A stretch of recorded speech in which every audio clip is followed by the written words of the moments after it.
G'day and welcome to the ST Leaks. How is everyone doing this evening? Today I'm joined by Hater and Pickles that are down my bottom. And up the top, as another voice, is FTR. How you doing, FTR? Or Failure to Report. I'm doing pretty good. Hopefully, as we have discussed, I've been kind of sick for the last week and a half, so hopefully my voice doesn't go out and the alcohol compensates. And you made it through all our discussions about tea, and you were saying, what are you drinking? You said you were drinking some kind of alcoholic beverage, so what are you drinking? A peanut butter whiskey called Screwball, actually. Peanut butter whiskey. Interesting. It's incredibly amazing, but I don't think it's available internationally. They do this honey whiskey, which I quite like. Yeah, we're gonna go down this Honey whiskey. That was my jam for a long time until I came across this, and I haven't been able to separate myself from it since. So. Alright, I'll have to keep an eye out for it. Alright, so Hater, what do you have for us today, man?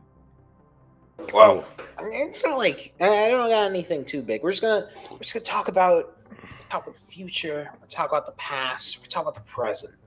But we got to begin on the day of all days, October 10th through like 8th or something. Citizen Day 2020, aka DigizenCon, the thing we speculated on last week. The epic event full of demos, the Odin, 1,500 ships, and an entire catalog of it. It was nothing. It was a very disappointing event. I feel. Let's get the vibes. Like what in terms of general? Like if you could describe the event like one word, what do you guys think?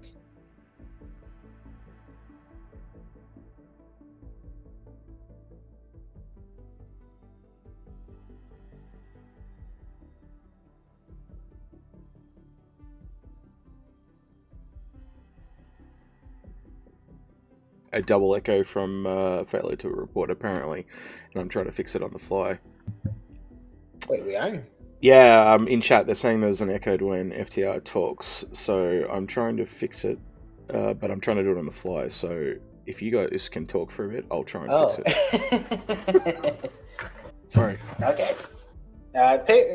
Let's begin with the person who doesn't have audio problems or is trying to fix audio problems. Biggles, what did you think? About the day. The day. It was nice they did something, but it was a bit lackluster. That said, I'm happy that they did do some event, and what they did was still fun and interesting. Okay. I'm gonna wait a bit longer, but I'm just gonna go over the general plan on these notes here. Okay, so basically, what we got lined up is we're just going to talk about the event in sections. I think the best way to section it off is what they discussed about the present, which is like, hey, 311 is out, 312 is next, and here are the events for the rest of the year, i.e. the Mercury Star Runner, the Star Lifter, maybe some other stuff like that. But then we got, what's the future of Star Citizen? Oh, Pyro, that's not this year. It's not. But it could also just not be next year. I think I might have fixed it. Cool. FTR, can you just talk for me? And chat, can you tell me if there's still an echo, please, when FTR talks? Yeah, absolutely. So I guess I would go and say I'll go ahead and jump back to the CitizenCon thing. That way I'm talking about something relevant while you're trying to fix it out. No, it's all good. It's working. Awesome. The chat's confirmed. A lot of chats yelling echo. Still echo. What? Oh wait, when you were fixing the chat, the bubble earlier, did you put in? You said you put in 2 audio devices for FTR, right? No, yeah. Okay, all right. Hang on. There's. Because we don't have echo here. What about now? Echo gone. FTR, can you talk? I know a lot of people are probably really disappointed with what we got for CitizenCon, but at the same time, like, we could have had absolutely nothing, so I don't think it's terrible. Okay. Okay, I see what they mean on stream. Okay. I'm just gonna freaking say execute. Go into. I just need FTR to talk for a bit so I can see what the second one that's going off is. Can you talk again, FTR? Yep, absolutely. It's that one. We could have had nothing, right? Okay. We good now? Yeah, I Looks think like we're it. good. Should I be. think we're good. All right, is that? I think that's fixed it. Still echo? Okay, Gucci. great. Yeah. I'll just wrap that up, and then that way Hater can go back to it. I know, like I kind of talked to Xylo, and we almost didn't even get any in-game events, which would Sorry have about been that, everyone. really, really disappointing. So to me personally, yeah, it's kind of underwhelming compared to what we're used to with CitizenCon, but we could have had nothing, which I think would have been much, much worse. Like, it's bad enough with how COVID has affected everything around the world. So it's kind of nice to have had something, even if it wasn't all that great. Yeah, true. Look, can I say something here? I think for me, it really consolidated to me that CitizenCon's probably more of an event for the staff than it is for us. I think the anniversary sale's meant to be for us, but really, it's also for them. But I don't know. When you think about it, do you think it's more for them than it is for us? Like it's them What do you mean re-energizing? by? What do you mean by for them? Well, it re-energizes the staff. You know, it's like they get to meet the community. They get feedback. They get to talk to people about the actual game. It's not for us to come there. Like they'll say it's there, but I think it's like it's there for us as well. But I think it's really like because it's an in-person event. I think it's for the staff. If it was for us, it would just always be online because then it would hit more of us. That's just my personal feeling, but you can feel free to disagree. I can see it's a huge morale boost, right? Like you're working a project that has, no end in sight. And, it's got to be draining, right? Like your work is constantly being criticized online. Your work is constantly being told to be redone by management. I'm sure it's nice to like get an event where you get to mingle with the fans, specifically the fans, because I mean, how many haters go to CitizenCon to tell the devs that they suck, right? So like you're getting that positive reinforcement. You're getting a chance to like hang out with the people that are the most passionate about the work you do. It's got to be a morale boost for sure. Okay, so let's get back to just the day, like the day itself. So we have what happens during break-in for now. Like we got the Halloween event and all that stuff. Then we got what's happening in the future, which is just next year releases for Star Citizen, and maybe a bit of like the end of the year as well, depending on what happens. Then we got Squadron, which I feel a lot of big Squadron changes. But before any of that, I kind of want to discuss a post I made a couple days ago, and I want to like explain reasoning because I got a bunch of DMs regarding it, saying, "Oh, I don't need to apologize and whatnot," and like, "Oh, it doesn't matter if a couple online people are angry."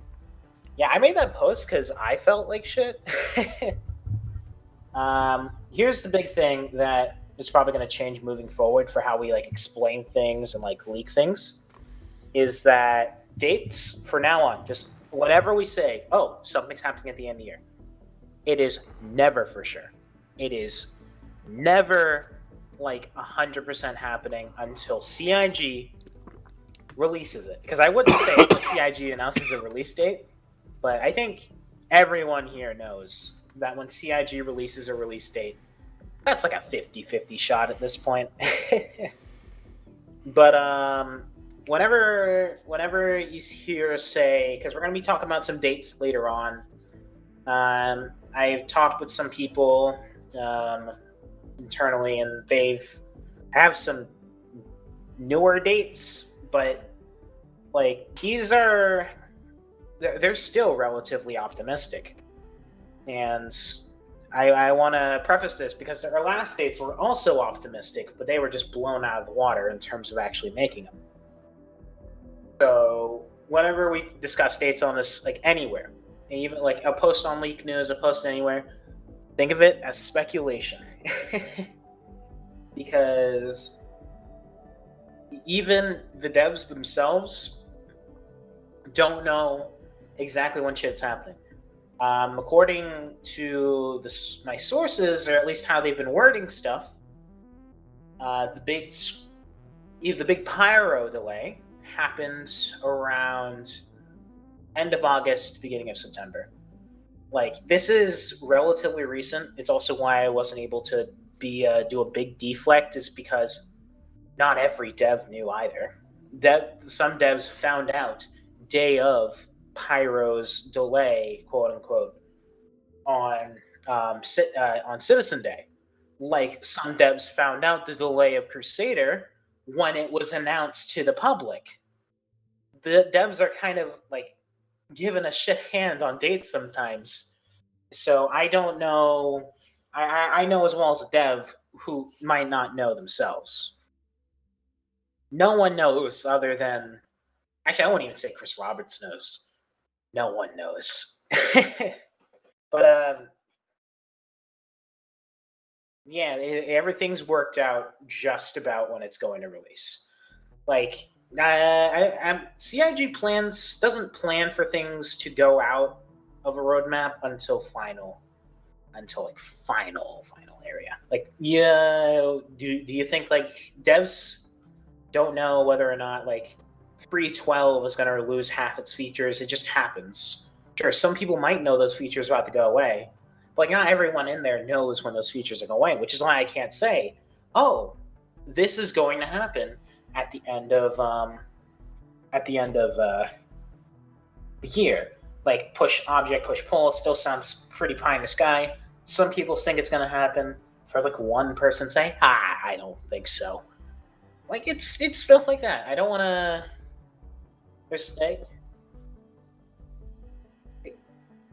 It's consistently inconsistent, like CIG themselves.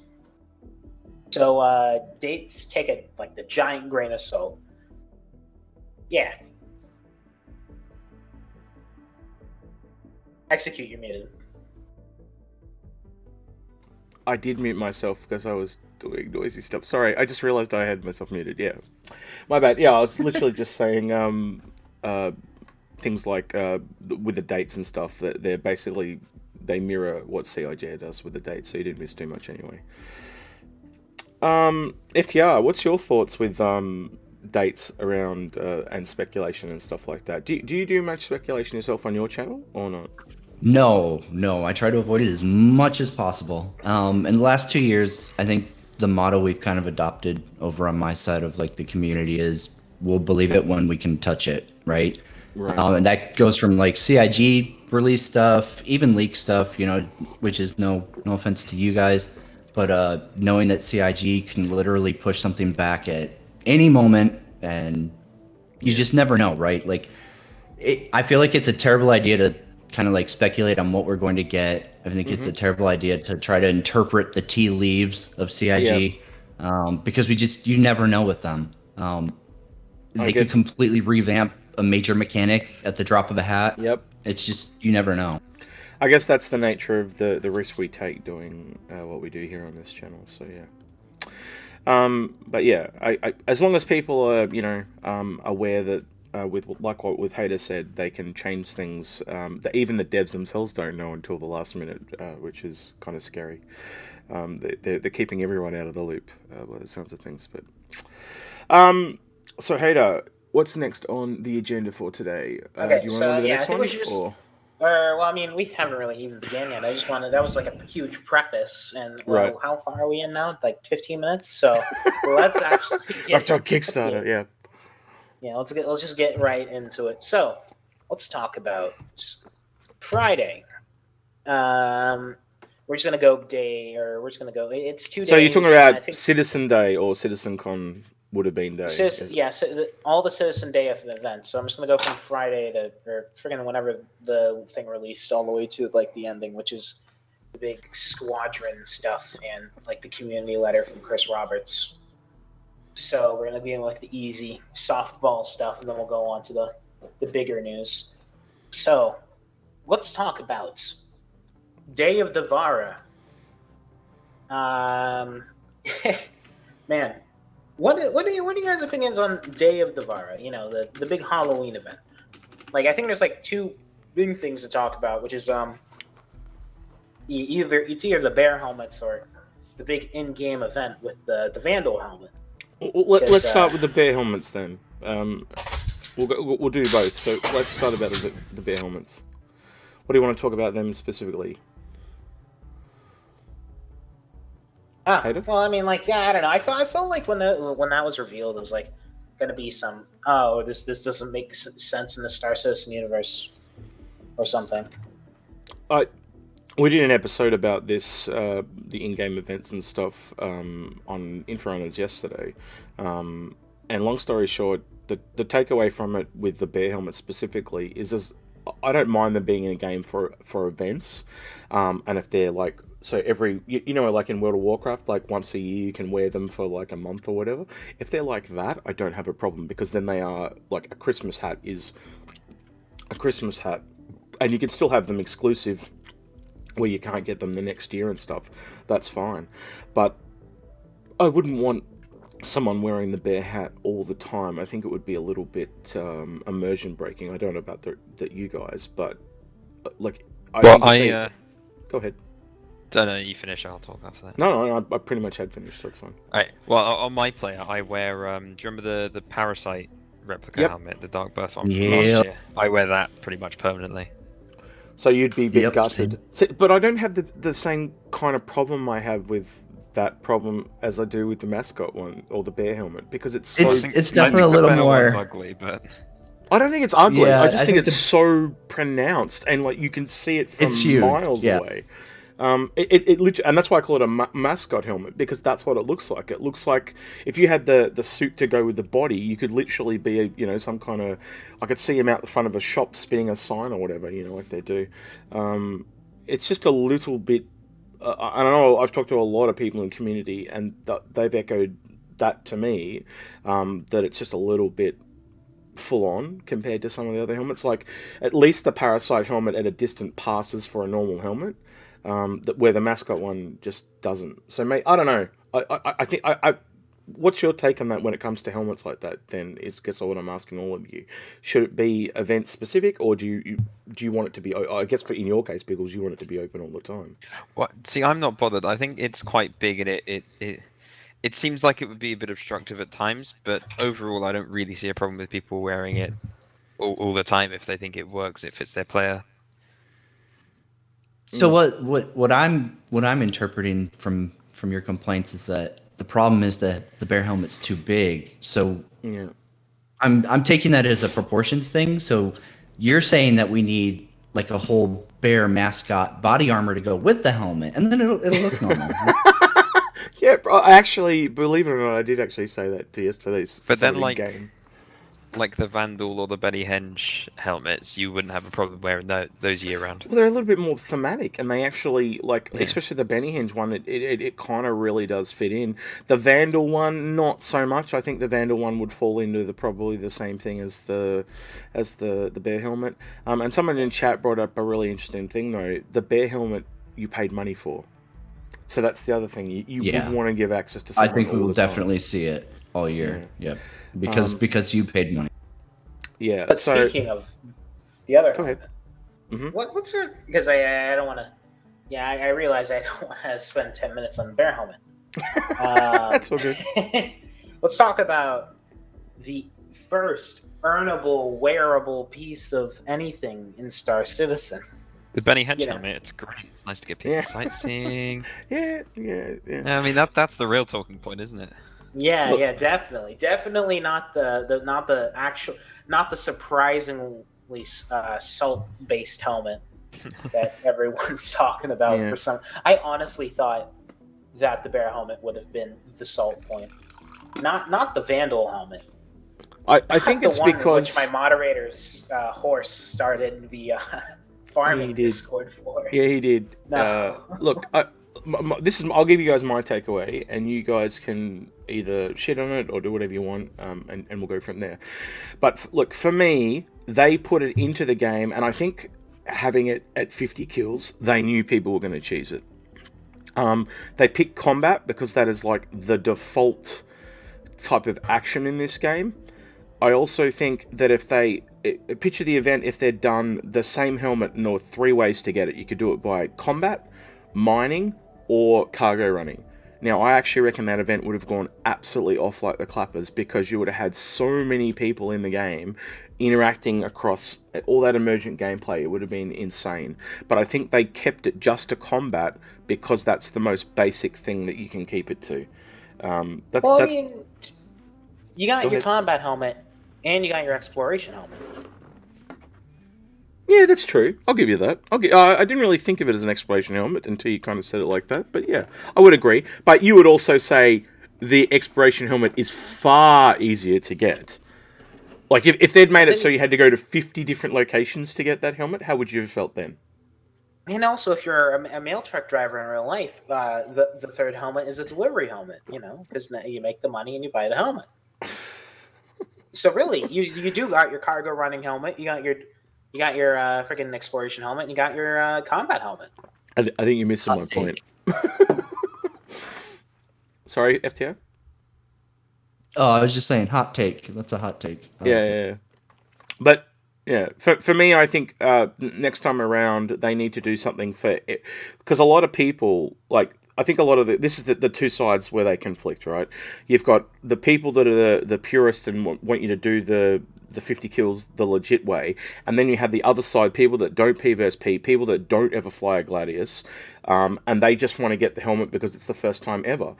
The thing is, though, these people on the Puritan side, they're like, oh, it was meant for PvP elite pilots. No, it wasn't. It was never said that anywhere that's who it was for. It was literally, it's designed for anyone to get, and I think they have taken into account that people are going to cheese it. Because I talked to Buster the Destroyer. She was on our show, and she plays the game, I think, about 6 days a week, and she's played it since the event started, and she's only got 10 kills. So that's a streamer that plays the game all the time, and she's only got 10 kills. Now, she's actually pretty good, right? If I play her in a dogfight, she kicks my butt. And I'm pretty good as well. I think at 50 kills, it is out of the realm of most people. And that's the other side, where the Puritans say, oh, it was only designed for the elitist. And I can tell you right now, I don't think it was, because Chris Roberts is not into elitism. He's very much into exclusivity, including people, not exclusivity. So yeah, I don't believe it for a second. I don't know. He seemed pretty into computer elitism. PC versus console. Well, that's true. Until the Squadron console release next year, but yeah.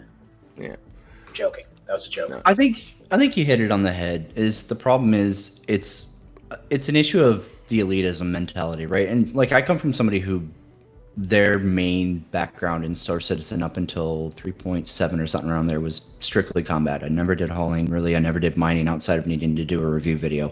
And I think a lot of people wanted that to be like their mark of honor, right? To be like, oh, look me, I got Vandal helmet. Oh, I'm so much better than all the plebs, right? And I think that mentality is just childish as shit. I think anybody who's shaming people for doing the death cults, for kill trading, whatever, like, it's an alpha. It's a pre-alpha. Like, we're so far out from release. Chill out, relax. Yeah. Like, it really doesn't matter, guys. It's a unique helmet that people can get now and in-game instead of having to shell out money. Why do you care how somebody else got it? That really shouldn't be a focus for you. I think the bigger thing is that you might not be able to ever earn this helmet again. Yeah. Like, what if you just never are able to earn it? There's one thing I hate in modern video games, and it is the what's like the term for it? Limited time.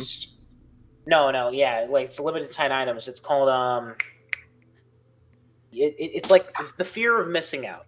Oh, FOMO, yes. No one Yeah. wants to miss out on something that's cool. Like Vandal helmet, that's pretty cool. But you won't. They're definitely not going to let you purchase it in game. And if they just never let you earn it again, whoa, look at that. That helmet was only earnable in this really shitty alpha stage, in which the server only held technically 49 different people. And what, are they all going to PvP in one place? There are, like, if you think about it, at least 4 different giant locations. It takes 30 minutes to get to every single location. Let's just say people are split up to every single flagship location. You theoretically get like 10 people at like one area, but like they're going to be split all amongst the moons. You might find like 2 people per planetary body. You might be able to kill like one of them at most. That's like hours of grinding for the normal person. there are other people like streamers. Obviously, they might have hundreds of kills, but they're streamers. They're gonna get stream sniped, or they're just gonna be able to find more people. That's another important thing you've just kind of touched on there. Normal people, if they're working, there are only 3 weekends for this event. I don't think a normal person that works 5 days a week could get this event done. I don't think it's possible. I feel like it's kind of if anyone wants it, you're just going to kind of need to go to the Horse Discord if he's still running it. Yeah, I honestly think FTR hit on a really important point, which is similar point that we kind of hit on at the end of my Infero's, was it's a game. Let people play the game they want to play, not the way that you want them to play. And that it's not a fully fledged game at the moment, so they're not that set of rules in place that everyone has to kind of follow. And if it was a problem, Cloud Imperium Games would have come out and said, "Don't cheese it." It's been a week now. They would have come out and said, "No, don't do that." So the fact that they haven't, I think they're okay with it. It's entirely an ego thing, right? Like CIG clearly doesn't have an issue with it. It's that certain people want to have it and be able to look down on other people childishly. And I think it's just let people play the game they want to play, for sure. I've heard the word 100% fair. I've heard the word entitled used a lot by people saying, people think they're entitled to an in-game item. Actually, I think the people that are talking like that are the ones that are actually entitled. 100% agree. 100% agree, yes. And it's just a game at the end of the day. Guys, come and chill out. Have some fun. That's what they're all about. Right. Okay, so I think there's 2 more big things talking about the modern, what's happening for the rest of the year in the short term. Which is first thing, the Imperator Election. Who did you vote for? Well, let's keep this one 3 minutes. We did another. Yeah, we did another episode on this on Infero's, and I had voted before the show and after I had listened to all the lore guys, because we had Paul on and Algrid, and they're very big into lore, and Dyson as well. And after actually having them explain the lore to me, I totally changed who I would have voted for. And a lot of the characters, or I guess, lore people, or the people we can vote for, they're actually kind of set up for NPCs. They're not really set up for us. There's only really 2 characters, or two of them that are very good for us, and that was Nago and Paul LaSalle. Now, in real world terms, the LaSalle guy's like Trump. So a lot of people are just going to be naturally turned off by him. So it's interesting. Who did you vote for, FailureToReport, if you don't mind telling me? FTR? Honestly, and I'm probably gonna make Paul Shelley roll in his grave, but I don't really pay attention to the lore at this point in the game. So I kind of just too early. I skim candidates, and I don't even remember her name. It was one of the female candidates, and I was like, well, she sounds like more of the same. And what was her basic mandate? Shadar, I think it was. Oh, yep. So the one that wants to kill off Synthworld. Yeah, that's the only thing I didn't like about her. And believe it or not, Salty Mike voted for her as well. The only one ballsy enough to end Star Citizen. So yeah, what about you, Hater and Pickles? Who did you boys vote for, and why? I'm in the same boat as FailureToReport on just kind of skimming through and looking at stuff, and I went for Costigan. Yep. So Costigan's probably the most status quo of the lot, but with very little change. So if you wanted it like it is right now, he was the safe bet. Hater, who did you vote for? Well, technically, I leaned more towards Nago, but as a Discord server, SC Leaks, we had an internal polling, and basically it was almost all Addison, except for me, who voted Nago. Yeah, it was really obvious. Addison. Yeah, no, sorry. I had you have those roles for voting on the League server. This guy messaged me like, your opinion is wrong, and like pointing at my my voting role. Yeah, I think Addison's got it in the bag just because of the AI stuff. But one of the scary things that the lore guys brought up is, where are they going to pay for all this stuff from? And if you actually went through every single character, they had hidden agendas and stuff that you just couldn't see without reading through the law and stuff, and she's going to tax people like crazy. That's the bad thing about Addison it. So seemed we're going to the one get to be goods the with her. Everyone had a good and a bad, and her bad is taxes.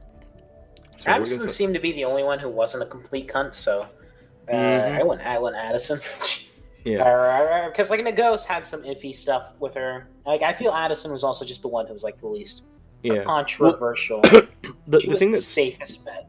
The thing that wasn't shown with No-Go is she's really into aliens and stuff, so there would have been a lot of alien tech coming through her as well.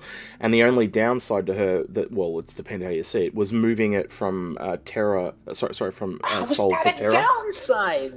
Well, I don't see it as a downside, just some people, like, some of the law guys are, like, dead against it. Yeah, so here's I'm just... the thing. Taxes are like... Taxes don't matter. I mean, if you think about a gameplay standpoint, taxes are going to be the same no matter which candidate you choose. That is the inevitable point of it. Terra, or the Earth's capital being on Terra, lore-wise, makes so much more sense because it's just Terra was built with all the future technology. Almost half of Earth is basically a reservation for old world buildings. Like it's not. Just move to Terra. Just keep Earth a museum, or just blow it up like they're going to do in Squadron 42, Episode 3. Yeah. On a side note, don't say that because they'll take that. People are going to think that's going to happen. Well, no, okay. To be fair, it technically was a fact. That was the original plan, but it's changed. It's kind of obvious. It's kind of obvious if you look at it. Sol's only currently got one jump point, and it's right next to all these solar systems starting with V. They're going to come into a backdoor into Earth. It's really obvious. I do not. You know what? Yeah, that's another. We'll talk about it later. Yeah, that's it. We're opening a can of worms. On a side note, then talking about Paul LaSalle. I actually think he's modelled off Paul from the Astropub. If you look at Paul and take his beard off, I actually think he's Paul LaSalle. I'll let you guys check that out for yourself in your own time. It's pretty funny. We brought it up on Infrunners, and everyone was like, "Oh my god, it is!" Like, yeah, you have to see it for yourself, but it's quite funny. All right, moving on. What's next, Hayden? Yeah. Okay. Now we're gonna get into the actual newsy bits. We've been distracting for so long that we've gotten 30 minutes talking about modern stuff. So we're gonna talk about one more modern thing, which is 311 opinions. Just say one word, because I'm actually kind of curious. Just say good, bad, one word. Keep it a one. So you want us all to say one word about what we think of 311? One word about 311. All right, FTR, you kick it off, man. Oh God, one word. Expected. Wow, I'm gonna go with different. Pickles. Patch. Hater. Vacuum. Ooh, hush. Okay. What's now? Now we're getting into the actual news, and we're gonna go one bit at a time. Right. I think it's good to begin with the AMA. Did you guys read the birthday AMA? Yes. Is that a yes? I only skimmed it. Okay. Well, I mean, if you skimmed it, then you have like a general idea. I'm gonna put it in the group chat just so you can get a review of it if you wanna take a look at it. It's not much. It was a 1 hour AMA, and they answered it over 4 hours. So, you know. But we got 1, 2, 3, 4, 5, 6, 7, 8, 9, 10. It's like 20 questions, I think, answered. I don't know. I don't know how to count. Do I look like someone who knows how to count? I don't know how to count time, apparently, from the fact we got so many times wrong this week. Hater can't count confirmed. Right. Okay. So, what questions do you want to look at specifically? Because I don't think we've got time to go through 20 questions. I just want to like generally brief it. Like, theaters. I think let's go. I'm just gonna pick out a couple like important ones. Theaters of War. Yep. Like, still being tested. Yeah, there was a couple of answers that were very just generic. Like, people were clearly wanting a bit more details. Like, especially, like, take that one as an example. People probably would have liked to go on in the next 6 months. Like, yes or no. Like, but yeah, they don't tend to. The people that ask the questions sometimes don't ask for details, and so they'll take the opportunity to kind of side dodge. Oh yeah, then let's talk about this one question where someone just says ... pyro and Todd Pappy answers yes. Yes. Yeah, that's it. That's all he said. Yes. Yes, we definitely delayed pyro to the end of next year. FTR, do you think they dodged a few questions there in that Q&A? Because I get that feeling. What about yourself? I think that's kind of the norm for CIG. I feel like they're very selective on what they want to actually answer, even when, really good questions do occasionally make it to the top. I think they still kind of dance over those and then pick a bunch of ones underneath it. So to me, kind of more the same in terms of like, whether it's a ship Q&A, whether it's the AMA, whether it's 10 for the chairman. I feel like they kind of selectively duck some of the harder questions. Someone in chat by the name of Mike Philbin has literally just stated, birthday AMA answered less than 2% of questions. So, I mean, there you go. That's how AMAs are, to be fair. To be fair, you can't really answer everything. I'm gonna go with the elephant in the room on the question on the AMA side. That squadron related question that Chris answered. Oh yeah, he dodged it like a to fucking Matrix, man. To me, it looks like the guy wants. Can you give us like a general update of where you're at because we haven't had much, and he spends the entire question going, "Oh, we can't tell you about it because we don't want to give you a date." Yeah. And also, he told kind of dancing around spoilers. And also, I fucking hate this one sentence. I don't think the issue is whether we treat our community with respect, as that is a core issue or a tenet of the company, or lack of communication. It's different people want communication in different forms. Some want in-depth, long, talky videos. Some want just the sizzle videos with pretty graphics. That's also no reason to do no communication. I think that's wrong. I think what we want is details, and they're always lacking to give us the details that we want. Like we want a rough idea of where Squadron 42 is. We don't need a date. We're like, is it going to be out in 6 months? Is it going to be out in 12 months? Roughly. I don't know if you guys would agree, but something like, we did work on these missions, or this ship's getting pretty close, or we worked on this particular thing for a bunch of characters, like face rigging and things like that. Look, I'm surprised they haven't even mentioned like half the shit that's really like far in Squadron. Like for instance, they didn't say that all the capital ships are literally done, or anything like that. They just fucking ignore. They just reference this one station that they've been. Oh wait, no, that's a little too far. That's too far. We'll talk about that later. FTR, what's your thoughts on FTR? What's your thoughts on dates and stuff, man? Because you usually talk a lot about this stuff on your channels. So I really want to get your take on it, man. I think like my biggest issue with specifically like Chris Roberts posting on Spectrum again, right? I mean, he's been pretty vacant for a while in terms of Spectrum, and I'm glad that he is talking again. He should be. He's basically the poster child of the project in every way, shape, and form. So, not to discourage Chris from posting, but I think one of the biggest issues I have with when Chris posts is it's always dressed up in like he words his stuff out in a way that like it's the backer's fault, right? So like you were kind of mentioning how he talks about like, oh, well, we'd love to give more detail, but everybody wants their details a certain way. And so, I guess it's better to just not say anything then, right? And it drives me crazy because you can go through all of his posts and almost every single one of them has some deflect to where it's our fault for wanting too much of him. I don't think it drives me nuts.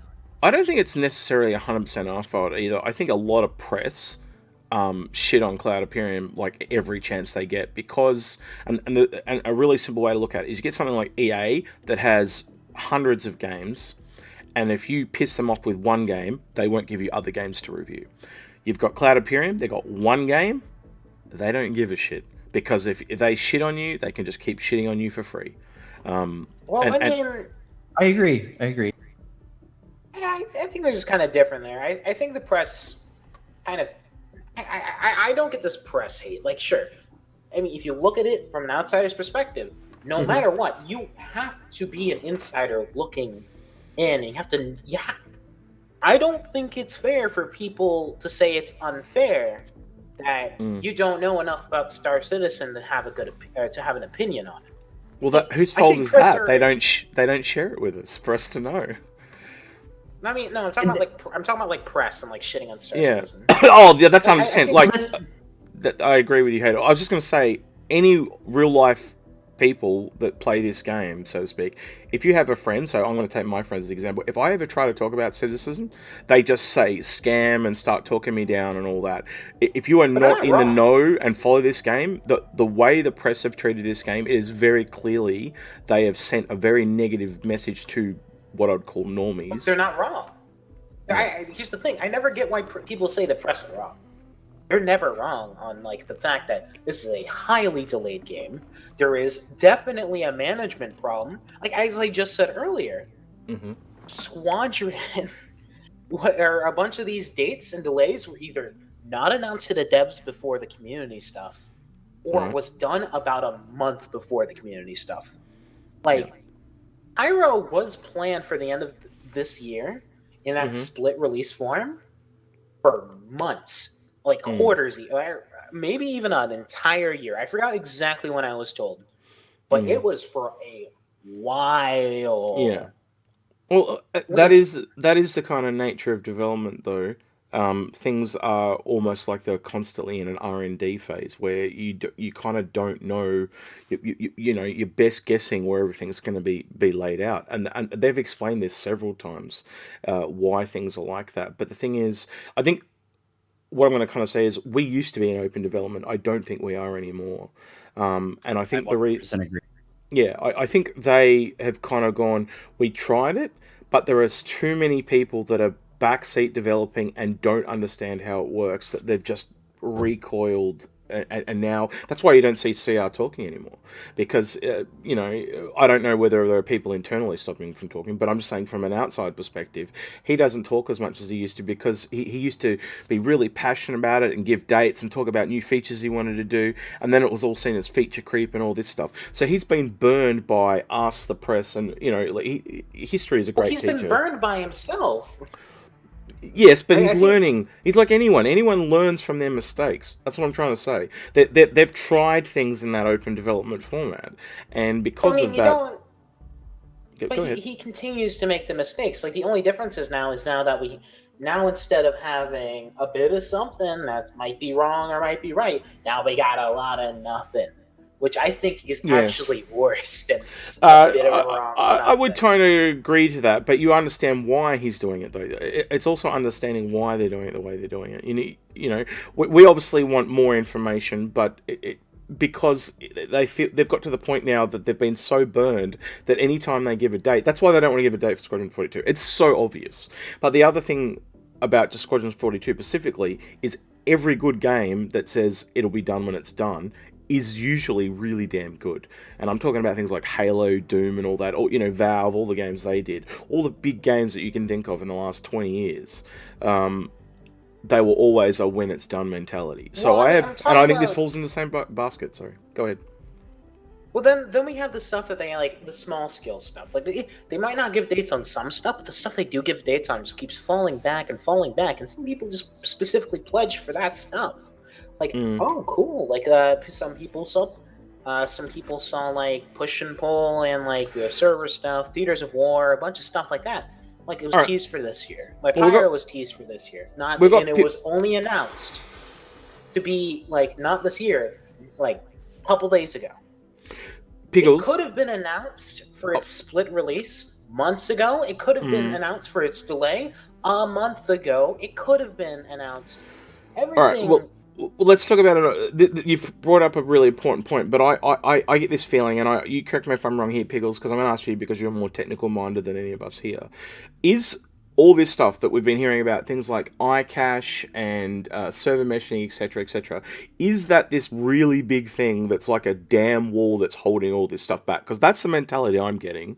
Is this the be all and end all? Like, once this kind of those last two things kind of come online, is it going to change everything? Because that's what the feeling I get is. Well, I mean, I don't work at CIG, so I can't really get my hands on it and see what it is. Your best guess. Your best guess. I mean, it's really hard to say because something like that it's a technology and you have no idea how it's going to end out in the end. It's something like server-side OCS.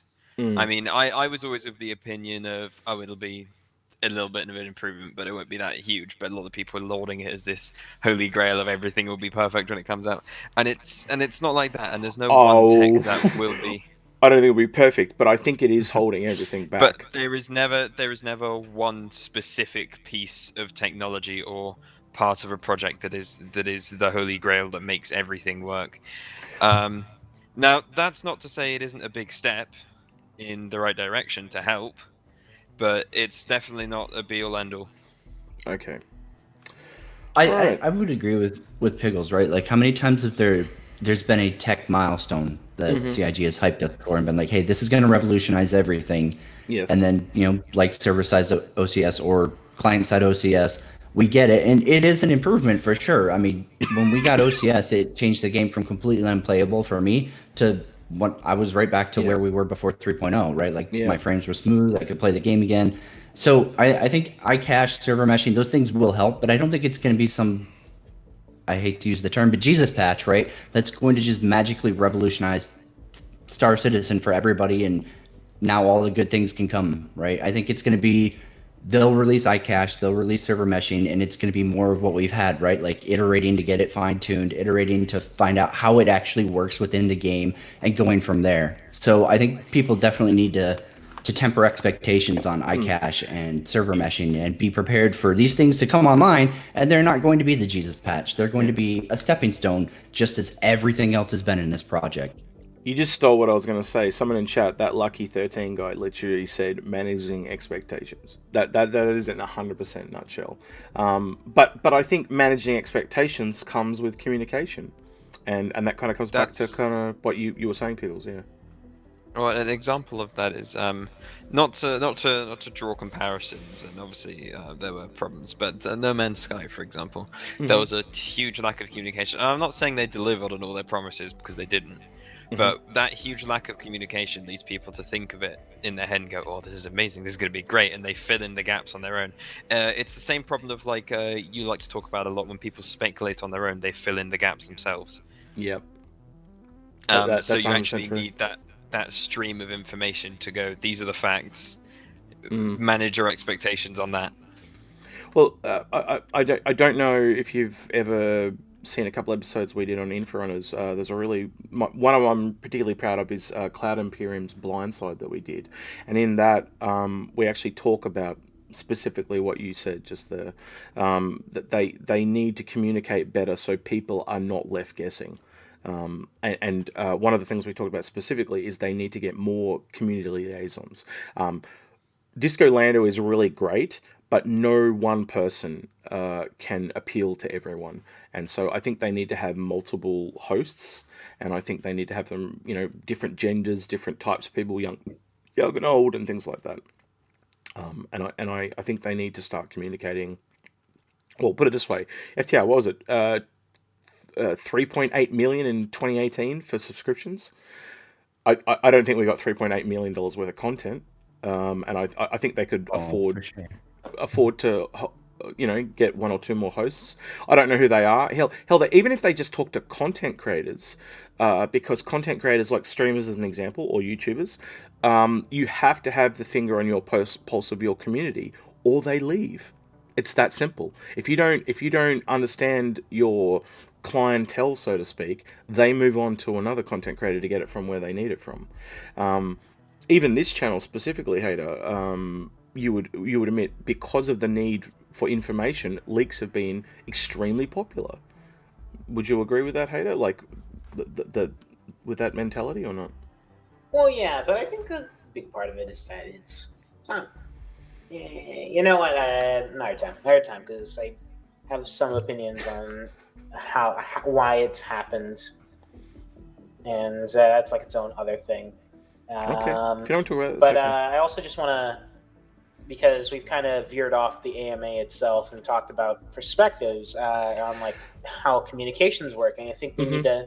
I think we're going to veer off the AMA. I think we should just get into the actual Citizen Day.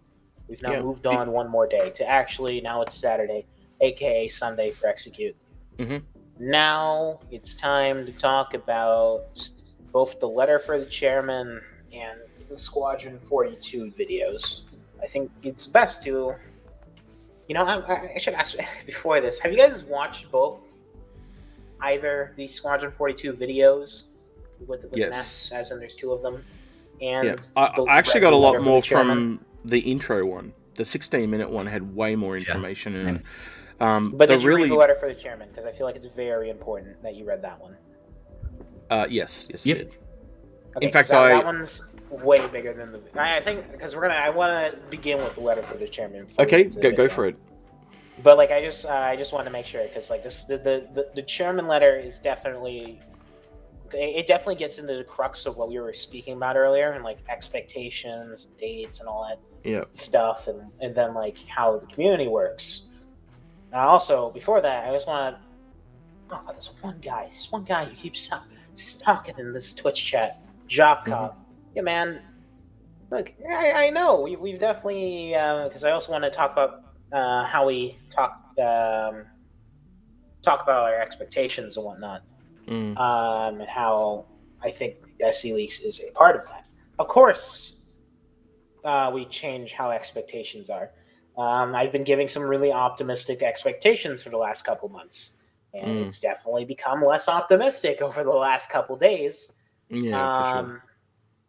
I definitely when I typed that leak news post, that was like an entire apology because I kind of knew that I was going to do that, and I, of course, feel sorry for it because I'm not community manager at CIG. I'm not the one who controls everything. And if I talk about something too early and something that's going to change, then people are just going to know about something that they shouldn't know about, and people are going to have those expectations from then on. It's something that I want to try and fix in the future. It's just I'm still thinking about how to do an approach to it. So like that I don't know. I mean, there's not much I can really do to freaking fix how we change expectations. Probably just keep reminding people. Keep reminding people to take things with a grain of salt. But like people are still going to think that like even if I communicate a date and I say it might not happen. People are going to just ping me like 10 months later, and when it doesn't happen, it's like, oh, you're wrong. Because of course I'm wrong. Like, I wasn't wrong at the time. That's just the plan at the time. It changes. Yeah. Like how CIG's dates change. And when people blame me, but like they ignore when CIG pushes those dates, the ones that they've actually announced, and double standard and whatnot. Literally the only way I can think of 100% fixing it is if Tyler contacts me right now and adds me as Disco Lando's co-host. But, I mean, all you can really do is work with the information you have. Yeah, exactly. No, that's the actual truth. I can work what I have, and to obfuscate, like I of course have to mislead a bit in terms of like what I actually have. Like, of course, I always have a bit more than what I let on, but like I can't give you context, and that's the biggest thing. When you don't have context, things are way different. Yeah. Like, I think what you're trying to say is we're passionate fans, just like everybody else, Hater, and we want to have a positive spin on things as well. And sometimes it just doesn't go that way, and that's just it in a nutshell. Yeah. All right, okay, so back to what we're talking about. Letter for the chairman. Let's go through that again. Okay, so I'm gonna I have it open to my right. So I'll just I'm just gonna kind of read it in sections. Yep. And, like, we'll get to certain points. It's the intro to the letter. It's like, COVID, talking about Star Citizen, how it's this unreachable thing. And he gives the "Why Go to the Moon" speech by John F. Kennedy. Then a moonshot speech, 64-bit precision, what he has now, blah, blah, blah. Now let's move on to just the looking forward, where he gives dates, the general dates.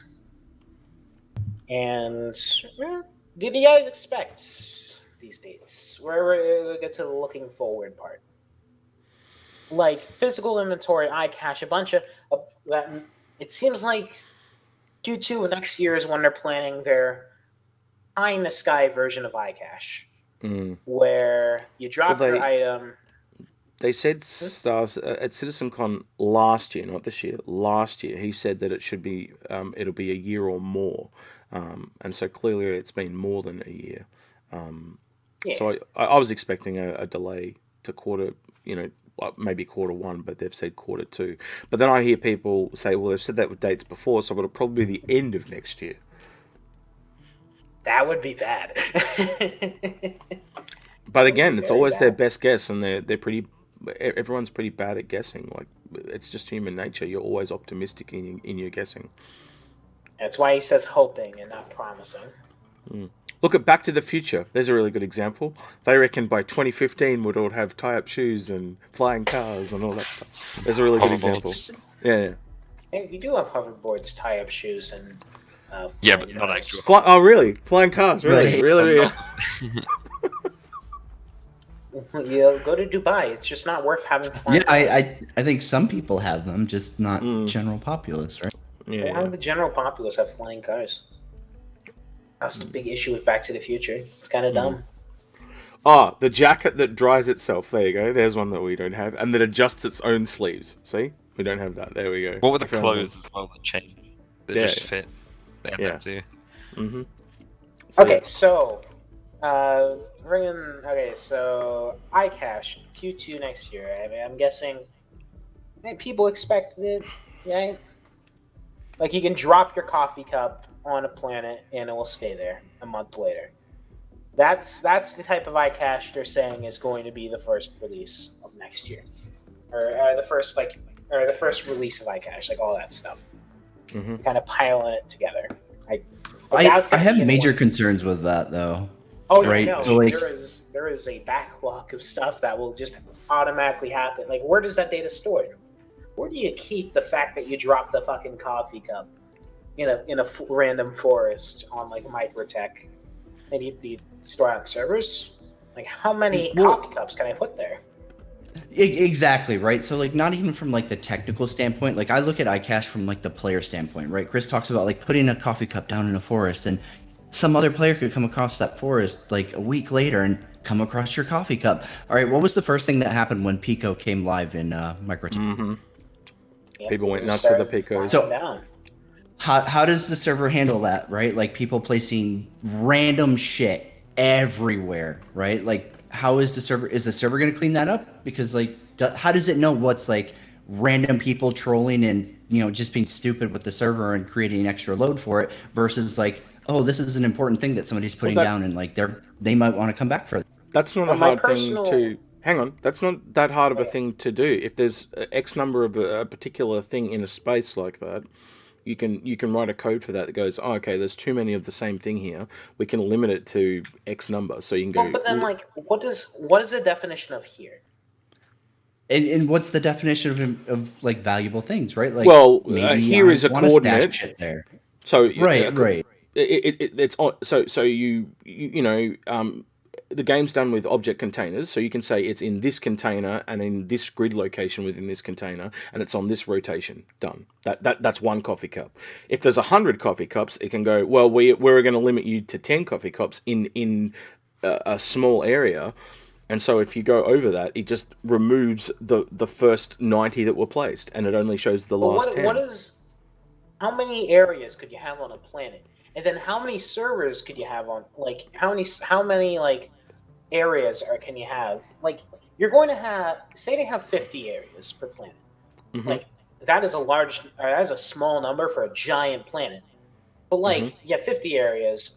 Most areas are going to be empty, though, Hater. Most areas are going to be empty because the planets are just so big, and it's only got to recall that information when you go back to it. So most of what the server would be doing is recalling stuff, and just checking. It's not going to literally save every place. Yeah, if someone did that, then there may be a limit. But if it limits every player to dropping 10 coffee cups, as an example, they can only drop them at 10 locations. That's the other thing. Like that's the type of thing they'll put on, is a restriction of how many things you can place. It just seems like something that doesn't scale well at all. That's my issue, right? So, like, there might be some people in chat who've had to deal with it. but like for many years during the development of Star Citizen, I also played Ark Survival Evolved, Conan Yep. Exile, stuff like that, right? So like if you ever admin any of these servers, one thing that you will absolutely have Yes. taken away from people is that they're just walking trash cans, Yep. right? And They they leave won't. shit Yep. littered everywhere. They fuck everything up. Yep. So like I'm really curious to see Chris talk about like what his plans are for like iCache and the actual verse of like how he's going to manage people being just They are walking writing shitloads. a new tech though, FTR. So if it is fundamentally new like they're saying it is, we won't know until we see it. Piggles, can I ask you there? Like, Absolutely. do you know anything about that in the technical sense, Piggles? Like, is it that different from what you know that it may be possible? What these boys are suggesting? Well, yeah, I mean, there's nothing stopping that from happening, but it's. I mean, iCache itself, with what they want, is a hugely ambitious undertaking, and fitting something like that to manage it and make sure it's not awful is always something that's going to be difficult, and you need to come up with something that's pretty much a once in a lifetime idea because there's no one solution, there's no one size fits all solution. It's never going to happen. So it's not really a black and white thing. It's a really massive gray area that it's very hard to really explain. It's probably just going to come out, and it's either going to be so fucking. It's going to be so limited that that's how they do it, or it's just going to be so broken. That's my personal opinion on it. I think what Piggles is saying though is it could go one way or the other. We have to. It's a wait and see situation. That's what I literally heard Piggles just say. It could be as shit as you boys are suggesting. It could be revolutionarily amazing that everyone picks it up and starts using it for every other game. We just don't know until we see it. And I think that's where you have to leave it.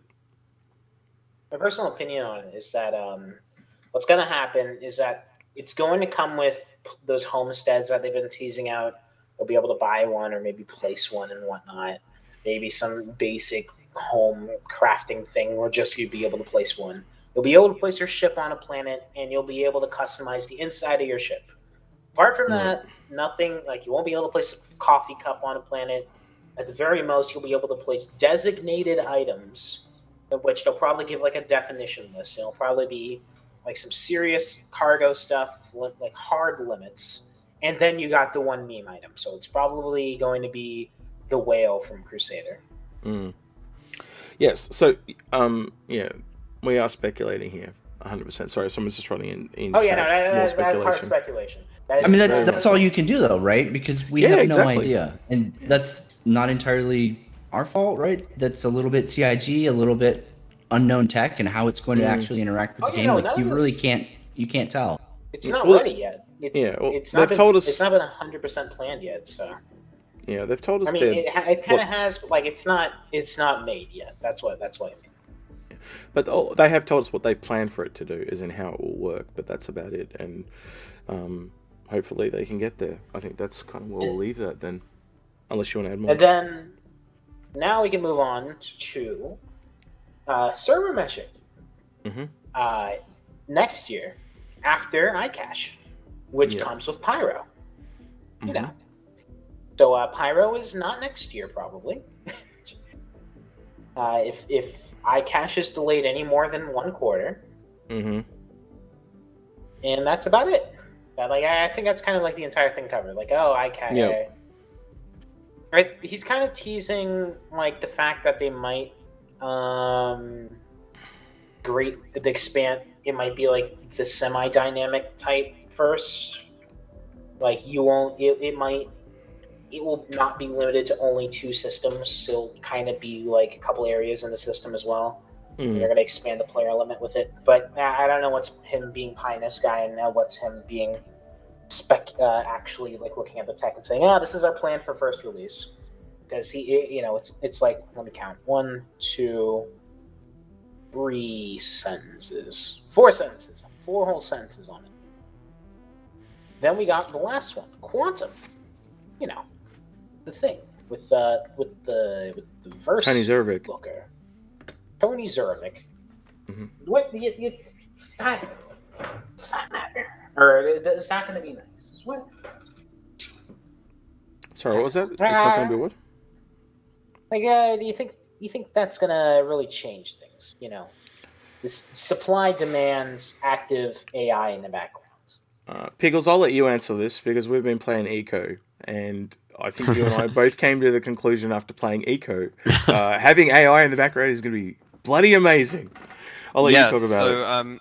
So Execute and I have been playing Eco on Salty Mike's server for the past few weeks, and really what we discovered is because in Eco you have this economy within the server, and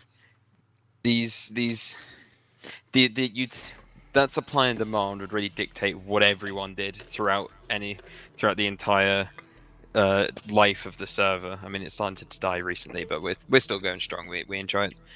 So it's things like when everyone first got cars.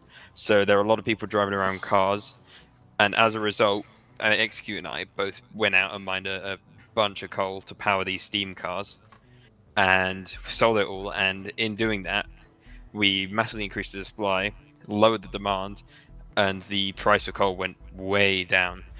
We did that deliberately, though, didn't we? We did do that deliberately, yeah. But as a result of that, more people were able to drive and do coal, and that influenced what else people were doing because they could actually access these cars.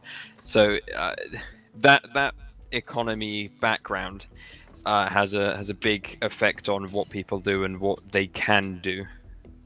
At the part, so it is a big game changer. I was just going to say, as the server has started to die, we've been able to do less and less because we need those people to stimulate the economy.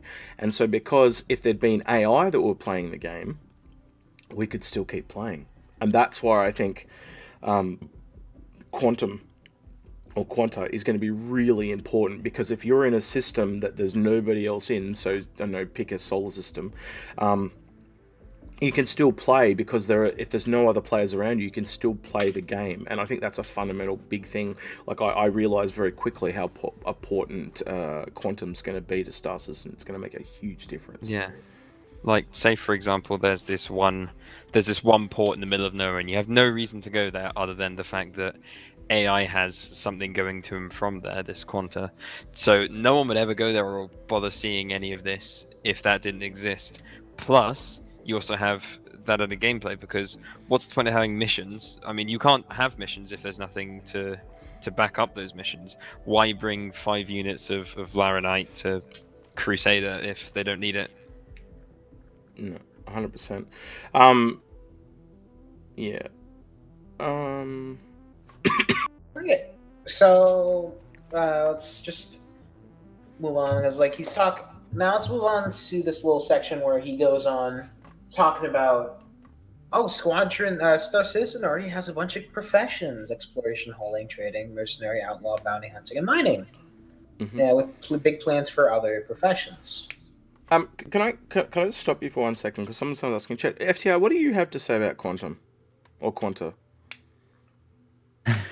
Because people in chat are saying apparently you apparently you hate it. No. You see, I thought you might, because I know I watched a bit of your stream last year, FTR. I remember some of those things you said about Quanta. Can you give me a brief overview? I will not make. Yeah, I'll not make any friends in this chat if I go into my feelings on server meshing and Quantum. Can you give me the highlights, like good, bad, or? I just think, like, at the moment, it's a pipe dream. I feel like Tony Zerk is great for coming up with really elaborate systems that will, wow the shit out of backers, but actually getting them implemented has not been his strong suit. You don't think he had the simulation kind of working at last year's CitizenCon? You thought that was all fake, or? No, I'm sure it was basically just a mock-up. Right. Okay. I mean, a lot of it is just seemed mock-up. pretty legit to me.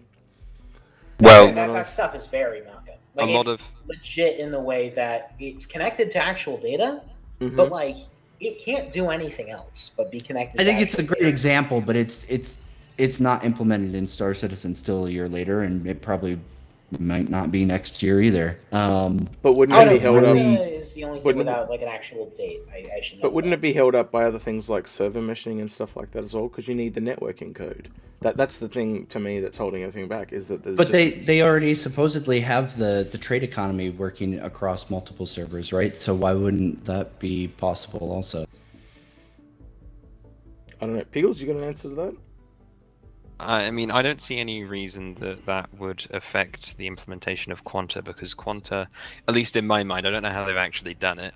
In my mind, the way it would work is it would take in this data, this existing data from this database of the economy as a whole, and then work off of that, and then make the changes or feed back into that database of what they've done to stimulate the next ticks and steps. So I don't see any reason that would hold Quanta up, but obviously that's an outsider's point of view on it. So who Yeah. knows? Yeah, right. Again, as just a player, right? I think the idea of quantum is great, right? Like obviously what you were talking about, right? Like a player-driven economy is almost never a great thing. It almost always ends up with crashes and things being neglected. So in theory, yeah, like having these AI demands is a great thing. I just feel like they really struggle to get these grand ideas implemented into Star Citizen, and maybe there's some Jesus patch that's going to fix that. But in current, they don't have a track record of being able to do that yet. I hope they do someday. That'd be great.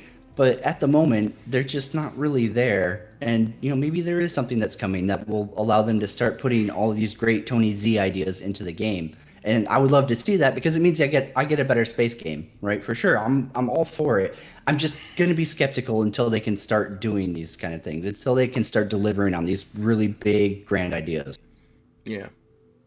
I can see where you're coming from. They've got a lot of things they've promised, but it's just taking a long time to deliver, and I guess that gets to anyone after a certain amount of time. No, I agree. Sorry, Hater. So go back to what you were talking about before. Okay. But I just thought it was I important to get realize FTR's what time perspective. and what. Yeah, I realize how much time we have, so I'm gonna move through the rest of this red letter because I kind of want to end on a lot of Squadron talk. Yep. Or at least because it kind of gets into it goes into the entirety of like what happened this year and it's gonna happen next year.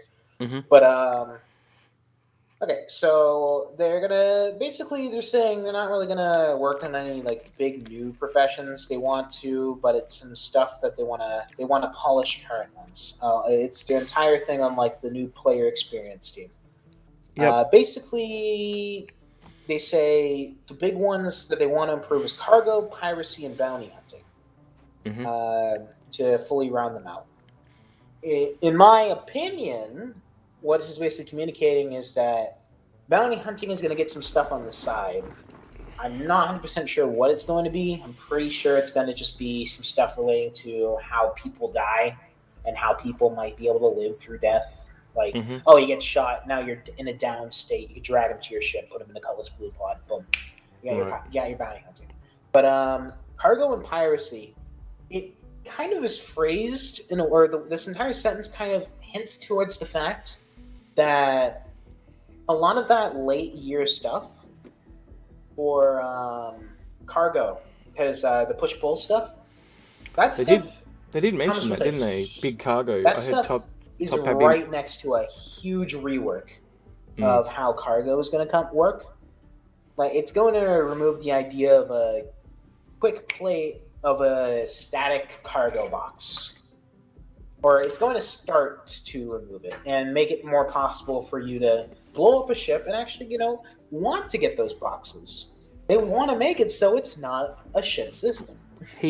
Todd Pappy actually mentioned that in the Q&A, I believe, something about big cargo that they're working on at the moment, like the big cargo boxes, and that'll definitely change the game quite drastically in two areas, obviously, cargo transport and piracy. I think from what I read in the letter, you guys correct me if you think I'm wrong, is they want to work on that core gameplay loop more, and that's, your bounty hunting, piracy, I guess a bit of defense of cargo ships and cargo itself. Not really much mention of mining, but I guess they'll come back to that as well. But I think mining is in a pretty good place. All it really needs is just an expansion of what we can mine rather than an expansion of what we could do relating to mining. Refineries is their plan for that.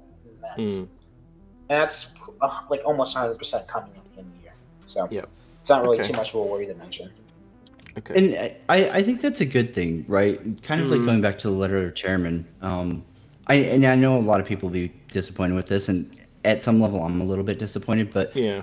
I would rather see them advancing the professions we have right now than adding new ones. I want salvaging, I want refueling, I want medical gameplay. Specifically, I want like search and rescue stuff, right? Like basically the Vulcans gameplay loop, right? Like I want that fuel rack gameplay loop in Star Citizen. Yeah. I want to be able to go out there and like help people who are stuck and just basically totally effed, right? Yeah.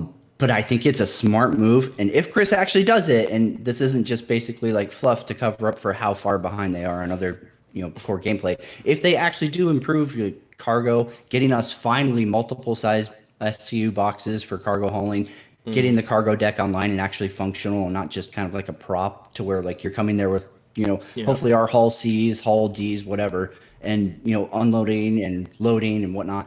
I think that's a good thing for Star Citizen. I would say that the majority of citizens can say that if we had more refined content for what we have right now, the game would be much more enjoyable, right? Yes, I'd agree. It's that what we have is basically tier 0 for things that we've had for what 4 or 5 years now. Yes. I would love to see them polished out and added on to versus going, oh hey, here's salvaging tier 0. It's also pretty much shallow as shit. Yeah.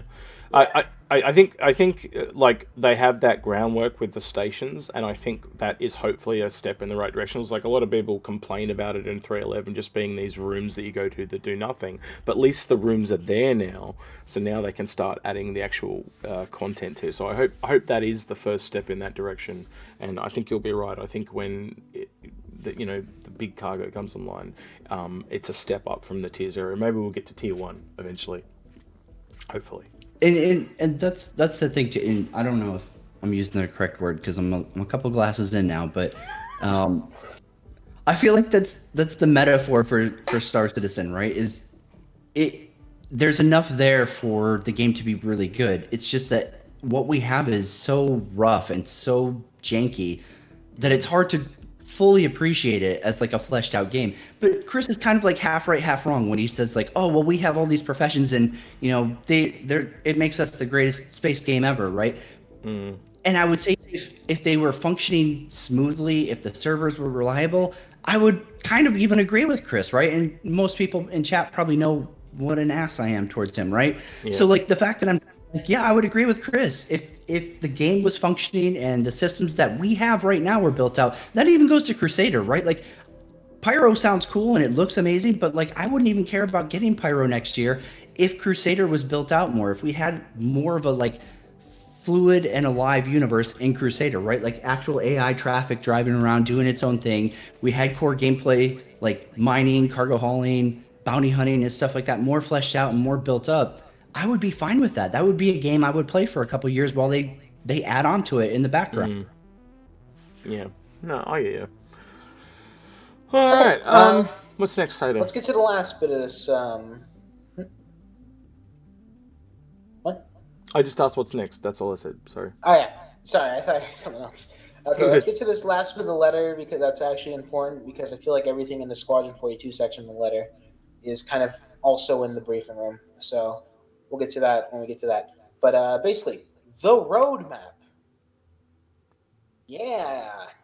I just want to mention this. This is, or at least what I noticed, is that when they were discussing the roadmap and why it's taking so long, they mentioned that it is actually going to be connected to their internal stuff, as in, like, it is legitimately going to update as the internal stuff updates. So they don't want to do like a weekly thing. They're just going to do, hey, boom, now you see our internal stuff.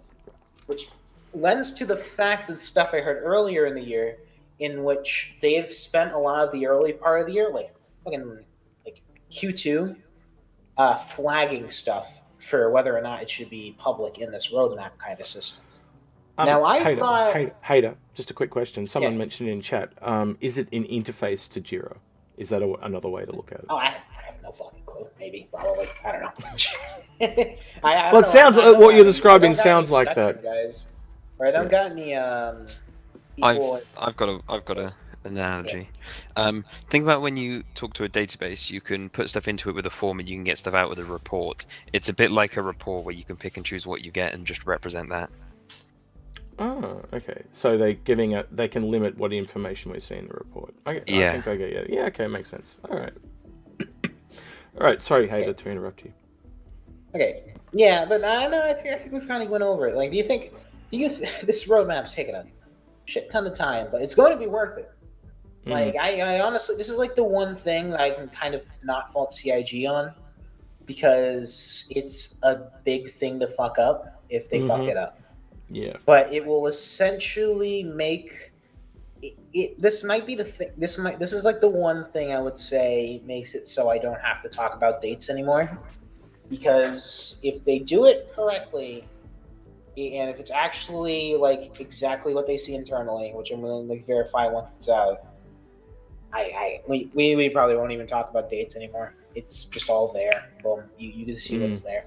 The only thing they're gonna probably keep off from what I hear is other than like, oh, we want to make sure that the Vandal who kills this character in Squadron's freaking teeth are all shiny.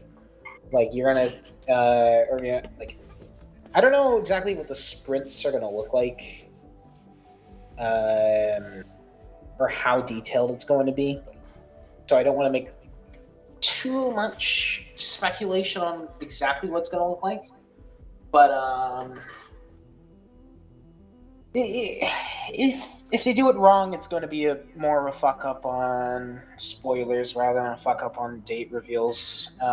Like, in terms of like, oh, we didn't want to reveal that the RSI gunship is almost done. Oops, like stuff like that. That's my skepticism with this new roadmap being attached to Jira, right? Is spoiler wise, right? Like how much stuff do they hold back because of air quote spoilers? I find it really suspect that they're going to let us be attached to their Jira. We can't even have the Idris in game because spoilers, right? Well, the Idris, I mentioned earlier. I think with this we can also bridge into the squadron discussion, which is just talking about the roundtable and whatnot. But the stuff like that, there's a lot more done that is like then revealed on that one thing.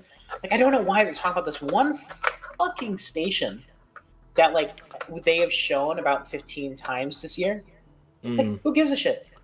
Yeah, it was very strange that it went for so long, and they I think they spent 12 minutes in one room just showing off stuff in the room, and they literally was really said strange. This was how the episode was going to be, but I didn't think they would actually just make that episode months later. It was. I don't think they had the pulse on the community there too much. I think they could have shortened that to less than half an hour. If next episode's like this, they're shooting themselves in the foot hard. But I feel there's definitely room for improvement because the first bit was not as bad. I think you would agree, though, it was at least it might not be the best step forward, but it was at least a step forward in communication and whatnot, and so that at least they're trying to share. So yeah, I think, as you're saying, let's judge it once we see the next one and see what the progress is between the two. Hopefully it's much. But legitimately, there's a bit of CIG old guard management that has a weird obsession with anti-spoiler policies. Like, example, the Idris, completely done. 100% done. Yeah. You could put it as a releasable ship tomorrow. It is done. 100%, they are not working on it anymore, apart from, like, some cinematic shit. But the Idris is a character. If I see its interior, then it'll ruin Squadron 42 for me. The Bengal Carrier. 100% done. You can go inside. It is releasable if they want. Think about the Bengal. What? I can actually understand their standpoint with spoilers on the Bengal because there are some specific objects, but things like the Idris, there's pretty much no spoilers on there. Oh yeah, then we got the Javelin, which isn't even like a hub ship for the player, which is even weirder. 100% done. Actually, all like 3 javelins are 100% done. Because I think like they've built out this one special one. Didn't Piggles say No, that I there mean, was Josh, spoilers on the when- Javelin? Didn't he just say that? Piggles, you said there was spoilers on the Javelin? There were in the version that I showed off, but the one that I showed off is nowhere near the current the current Javelin, which I said at the time. Anything that I show off is almost never going to be current. I think it's important to note that when a ship like this is kind of done, what I mean is that it literally is set up. Like Star Citizen is interesting the way they set, or CIG is interesting in the way they set up ships. Yeah, correct me if I'm wrong, but if you just were to import the Idris, like that was done, like everything with it, it would be 100% workable. It would be on par with a multiplayer ready ship. Yeah. Yeah, like the turrets set up, the components set up, the landing stuff set up. Everything is set up just so the AI can do it. AI is literally just players. Like, especially the guns, because there's some spoilery reasons why guns are set up, but guns are 100% workable in all the capital ships. You can like get into the pod, you have to shoot pew pew, it's cool. Like it's all set up for multiplayer gameplay if you wanted to. It'd be like on par with the 890 jump, of course. Like, sure, the carrier stuff isn't 100% done. Like, there's some big ship stuff that they want to work out further along for when you actually pilot your first giant capital ship. Something. Like, yeah. Something about the Idris. The Argo Bay in theory works much the same as the Merlin docking would in the Constellation. So obviously that isn't there. Well, I mean, I think it's more cinematic based when they do it though. And also, they had some stuff set up for, there are cinematics for it, of course. But I mean, in game in the PE with us. Yeah, that makes sense. But like a lot of that stuff is like so close. Well, like speaking as a person who's owned an Idris for how many fucking years now, and also, my first pledge was the Constellation. I would gladly be like, okay, you know what, my Argo doesn't work. Oh well, same as, oh darn, my P-52 doesn't work. Whatever, at least I have my ship. I'm sure the majority of Idris owners would be okay with that not working now while they figure out that tech. Well, I mean, that's aside from the point. What I'm saying in the long run, or what my point was, is that there is a shit ton done to the point in which it's on par or further along than something you'd usually see in Star Citizen and be called released and done. There is stuff that is ready. But the only thing they showed was the station they had ready for months. Did they show it like complete though? I'm gonna skim that video too much. It looked like it was in gray box for the most part. What? The only thing they said that wasn't done with it, like they said it was like done, like that was a done. That station was done. The only thing that wasn't done, they mentioned, was they wanted to add some interactivity with some of the items that are on tables. The guy in the video actually showed off way back in March when he was putting finishing touches in. So if he was putting finishing touches in back around in March, that thing was done months ago. Sorry. Yeah. That was one of my biggest concerns with that video was, because they mentioned it's like one of the first places you see in Squadron 42, and I'm like, how is that not like completely done yet? That's concerning for a game that was supposed to be an alpha. That's a good sign though, because if they're moving into final art, that they're going through the game and bringing everything up to a final state. That means they are in the final stages. You don't put final art in unless everything's working. They're okay. So something big. I don't know when the squadron regression happens. That was the one thing I couldn't get a date on, other than it's just here now. But like when they say they're doing closeout, they've been doing closeout for a couple months now. Like it's getting to the point. Like there's nothing new. There's nothing new they're playing for Squadron other than like some cinematic tech. But like when they mention it's an R&D, it's not like some new tech that they had done. It's more so when they say, "Oh, here's some new tech that we are doing for Squadron and we're testing it out," That's less because it's something that they just found out about and want to throw it in a squadron because fuck it. It's just stuff that they wanted to get done for it. Like this hair tech is something they planned for a while, and when people say hair tech, it's like a meme, but like it's a meme for a reason. It's something they wanted to do. And there's a couple things like that. I don't have the Star Citizen thesaurus for me to browse around. Maybe another day. Figure it out. But can we move on to the 16-minute intro video? Because I actually think that was probably, for me, I don't know about you gentlemen, but for me it was the most insightful or information-filled video of the entire day. And the big information for me came from Brian Chambers when he said we didn't hit the beta in September and we won't hit the beta this year, and we'll probably hit it in Q2 next year. So I think that's really important. Did he give a date? Yeah, he said they hope to have it by beta by Q2. So that's... Someone confirm that in chat real quick before I don't want to move into the discussion until someone confirms in the chat because I'm scared of mentioning dates. I've got Squatching right now.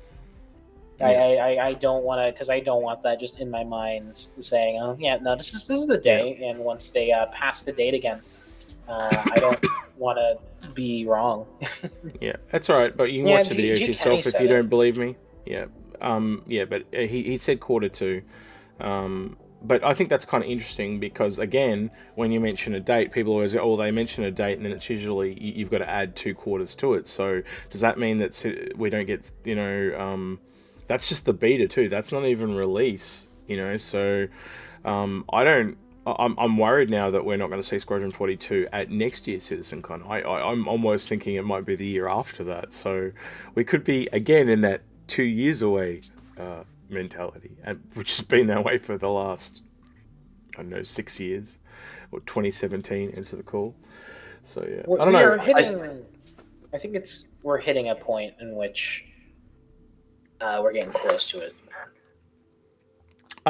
Horace, could you find the intro video, please, and link it in chat for people? There are people asking about this 16-minute intro video. If you would be kind enough to do that for me, Horace. There are a lot of people who are saying, and I think we only have one actual confirmation, but someone also said, just go check it. Trust me. He literally talks about, he literally says that we didn't hit the beta and we're probably not going to hit the beta to Q2 next year. And that came out of Brian Chambers' mouth, and it's within that 16-minute window. FTR, what are your thoughts on, if that is to be believed, right? Where do you think that means that the actual game release and stuff like that's going to like? Because that's just beta. That's not alpha and then gold and then release. Is that troubling for you? Do you think it could possibly be 2 years away? I would be shocked if we saw beta, especially beta, even Q2. I would be blown away. I am skeptical that we will see beta by end of year next year. I would say we'll be lucky to get alpha, maybe Q3 next year. The biggest issue I have with that is how many times, especially with Squadron 42, how many times has Chris Roberts himself said, oh yeah, by the end of the year, oh, we're just doing some more polishing. Squadron 42 has been a meme in Answer the Call for how many years now? And it's not because we have expectations. It's because they say, oh yeah, it's done. We're just doing this. I mean, that's been going on since 2015, 2016, right? So I'm really, really I would love to be optimistic, but after how many years, when do I stop being optimistic based off of what they say? I just want to clarify what you were saying about alpha and beta there. Alpha and beta can be different things to different companies, and I'm talking internal beta about a single player game. I'm not talking about a beta like Call of Duty that does a free weekend. I'm talking, which is really just a demo and the thing's finished. Right. I'm talking about a proper developer-based beta where they're usually, in most cases, the game is functionally complete, feature complete, and then they've just got bugs to fix, right? So that's what they're talking about. Absolutely. Yeah. If that's, so you could be looking at 6 to 12 months after that to get the game actually out the door. Yeah, absolutely. And that's why it's troubling. I get people tell me that I'm like a teenager all the time, but actually, like, I used to do testing for like Delta Force and stuff like Nova Logic. I used to get their like actual hard disk betas. Like, Yep. I did a lot of testing for like back when beta actually meant something, right? Unfortunately, the early Yeah. access industry is kind of like completely bastardized the term beta. Yeah. Major companies like EA have done it as well. It's actually another four-letter word. It actually is demo. That's what a beta is. When yeah, I hear beta, absolutely, it's a demo. Absolutely. That's what beta's turned Yeah. into, is demo. Unfortunately, I Because completely agree with your sentiment there. because someone at marketing thought, hey, we can make it sound more exclusive if we call it beta, and now they all call it beta because it seems more exclusive, but really it's just demos. Notice how there are no game demos anymore? That's because they're betas. Yeah, that's just 100% agree with you. Yeah. So yeah, and just note there is a difference between an internal beta and an external beta. They are the beta in development is actually what a beta is, and then a beta outside is a demo. So yeah, they've bastardized the term, unfortunately, and it makes it very confusing to actually try to explain it to people. And it's not even a CIG thing. Unfortunately, that's an industry thing. Is they've just murdered the f out of the word beta. So yeah, but my biggest concern is that like we've been going at this for how long, and it's really hard to say like, oh yeah, it's gonna come next year. Like, and I would love for Squadron to come. I want it to be done. I don't give a crap about Squadron. I just want it to be over so that they'll start focusing on the PU. So like, I'm on team get Squadron out for sure. I don't see it coming until 2022. Yeah, I think that's the problem that most people have, and I'll put it in this way, is we just want to see the light at the end of the tunnel, and I think that's why so many people are getting kind of frustrated with when Chris doesn't give dates and stuff like that, because they just want to know how long they're going to have to wait. And the fact that there is no end in sight is the scary thing. Like, am I waiting 2 years? Am I waiting 10? Am I waiting a week? Right? You know? I would love for him to not give dates. Don't give us fucking dates. Yeah. Don't tell us dates until you know for a fact you will be shipping it on that date. I would be okay with that. I would have no complaints. I wouldn't give Chris shit. I wouldn't give CIG shit. I would sit there and keep my mouth shut and just talk about like, okay, well, this is what they're telling us on, what they're working on with Squadron 42. And then when they say a date, I can trust it because, hey, they know for sure, like, hey, it's shipping this quarter, this year. Yeah. I would be 100% okay with that. How would you feel with an extreme date then? So if he turned around and said, it will definitely be out within the next 5 years, how would you feel about that? I wouldn't really care, right? Like, I would be a little bit disheartened because I want the PU to be their focus again, right? And unfortunately, because of outside investors and because of like the pressure of Squadron 42 constantly being delayed, like it is their primary focus, and I understand that. Yeah. I would be upset that it's going to be their focus for that long, right? If Chris was to say, hey, not until 2025, I'd be a little bit, irritated with that because I feel like the majority of citizens are here for the PU. There's obviously people who care more about Squadron than they do the PU, and I definitely know that they're out there, but I think they're the minority for sure. Agreed. I'd agree with that sentiment, yes. Piggles, what are your thoughts on the dates and stuff? And do you kind of agree with me in FTR, or are you just like, meh, don't give a shit? What's your thoughts? I mean, it's nice to have a date. If they give a date, I'm always happy, but I mean, it's really a track record thing. CIG, yes, in general, previously haven't stuck to dates. Now, I mean, if they came out with something that would be like a really realistic date, I'm happy to go with that.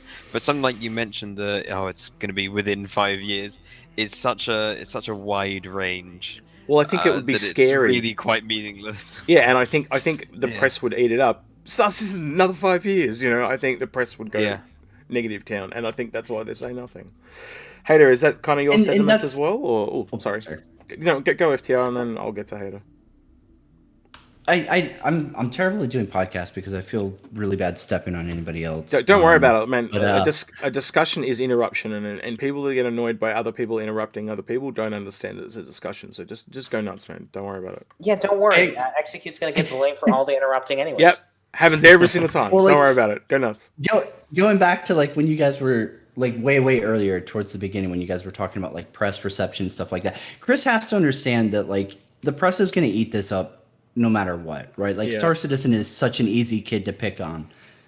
But like at the same time, like you have to balance like, okay, yeah, you're going to get negative press for stuff, but like being honest with your backers is going to establish so much more reputation with your backers. If he were to say like, look guys, real talk, Squadron 42 not for like another 3 years. I would be like, okay, thanks. Thank you, Chris. I appreciate that, man. Like, candid. I appreciate it. And I think Star Citizen's backers and community is so understanding towards CIG that like they would receive that well, even if it was really not what we wanted to hear. The honesty would be so much more well received versus him trying to like tread lightly because Kotaku's gonna make a shit piece no matter what. Fucking rock paper shotgun, they're gonna eat Star Citizen alive no matter what because they miss dates habitually year after year. That article is almost guaranteed. Sorry, I'm going to interrupt you again and just ask.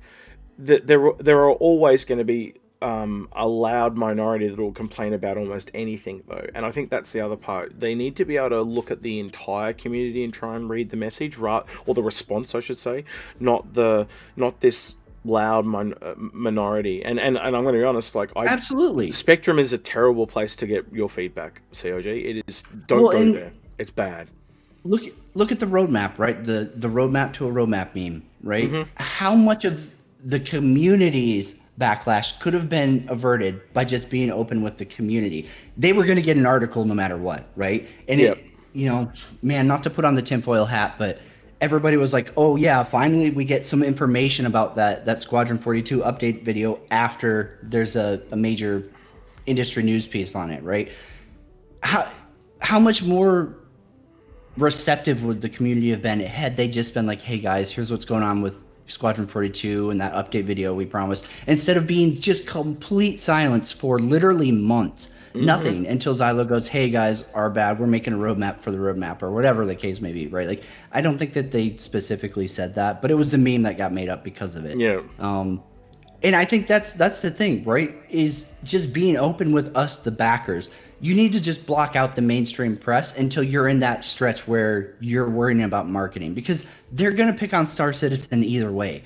But the backers are the ones that are literally like writing the checks. We're the ones funding the project. You shouldn't be caring what Kotaku says, right? Because if you're treating your backers good and you're treating them like they matter to you, then they're going to have your back and they're going to pull in other people. Star Citizen's biggest advantage is viral marketing. So what you're saying is to focus on the people you have rather than focusing on getting new people. Is that absolutely? Because you know what? I know I do this, and I'm sure a ton of other people in chat do this. I know a ton of other backers do this. How many of us aren't recommending Star Citizen to other, like our friends or family, not anymore. Or people we know from gaming? I almost get laughed out of the room until it's there. I said that before too. I talked to other people about it, and because the press has got to them before I've got to them, all they say is, "Oh, that's a scam. I heard it's really bad," because they've just heard. Absolutely. Yeah, and so it's so hard to bring new people in. So let's just fuck them off.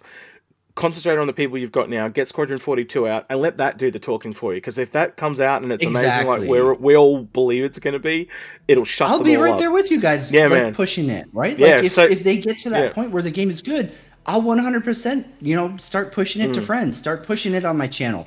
Yeah, absolutely, no questions asked. If the game is there and it's worth that level of trying to recommend it to people because I genuinely feel it's a good game, I will be right there with you. Despite like me being a hater and all this other shit, I would 100%. I'm gonna put this message to you in the way that in the nicest way I can. I think the way that we need to start giving them feedback is constructive criticism and constructive feedback that they can actually use. So no more of this bitching. We need to all start actually giving them, this is the constructive feedback. This is what you need to do to fix this situation. No more, I don't like what you're doing, and saying stuff like that. We've actually to say, give it to us like this. We almost need to be blunt with them and say, this is how we want it. Okay, so here's the thing. Here's my, I got a pretty controversial opinion here because I feel like I'm going to be the one who speaks differently to that. Okay. That would imply that kind of discussion doesn't exist.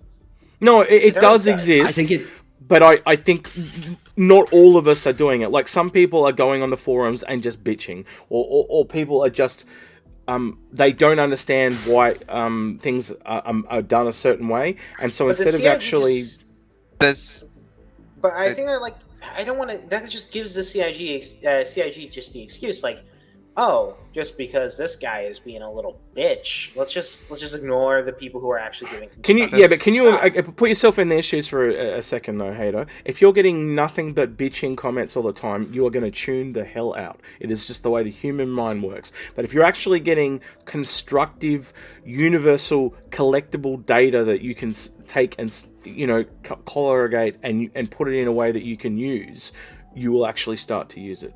And that's that's what I'm trying to say. Like, if you look at the post that he talked about when he a couple of weeks ago when he talked to that French guy, I've forgotten his name, but he actually mentions in the post, give us constructive feedback and we will we will look into it. He literally says that verbatim in the response.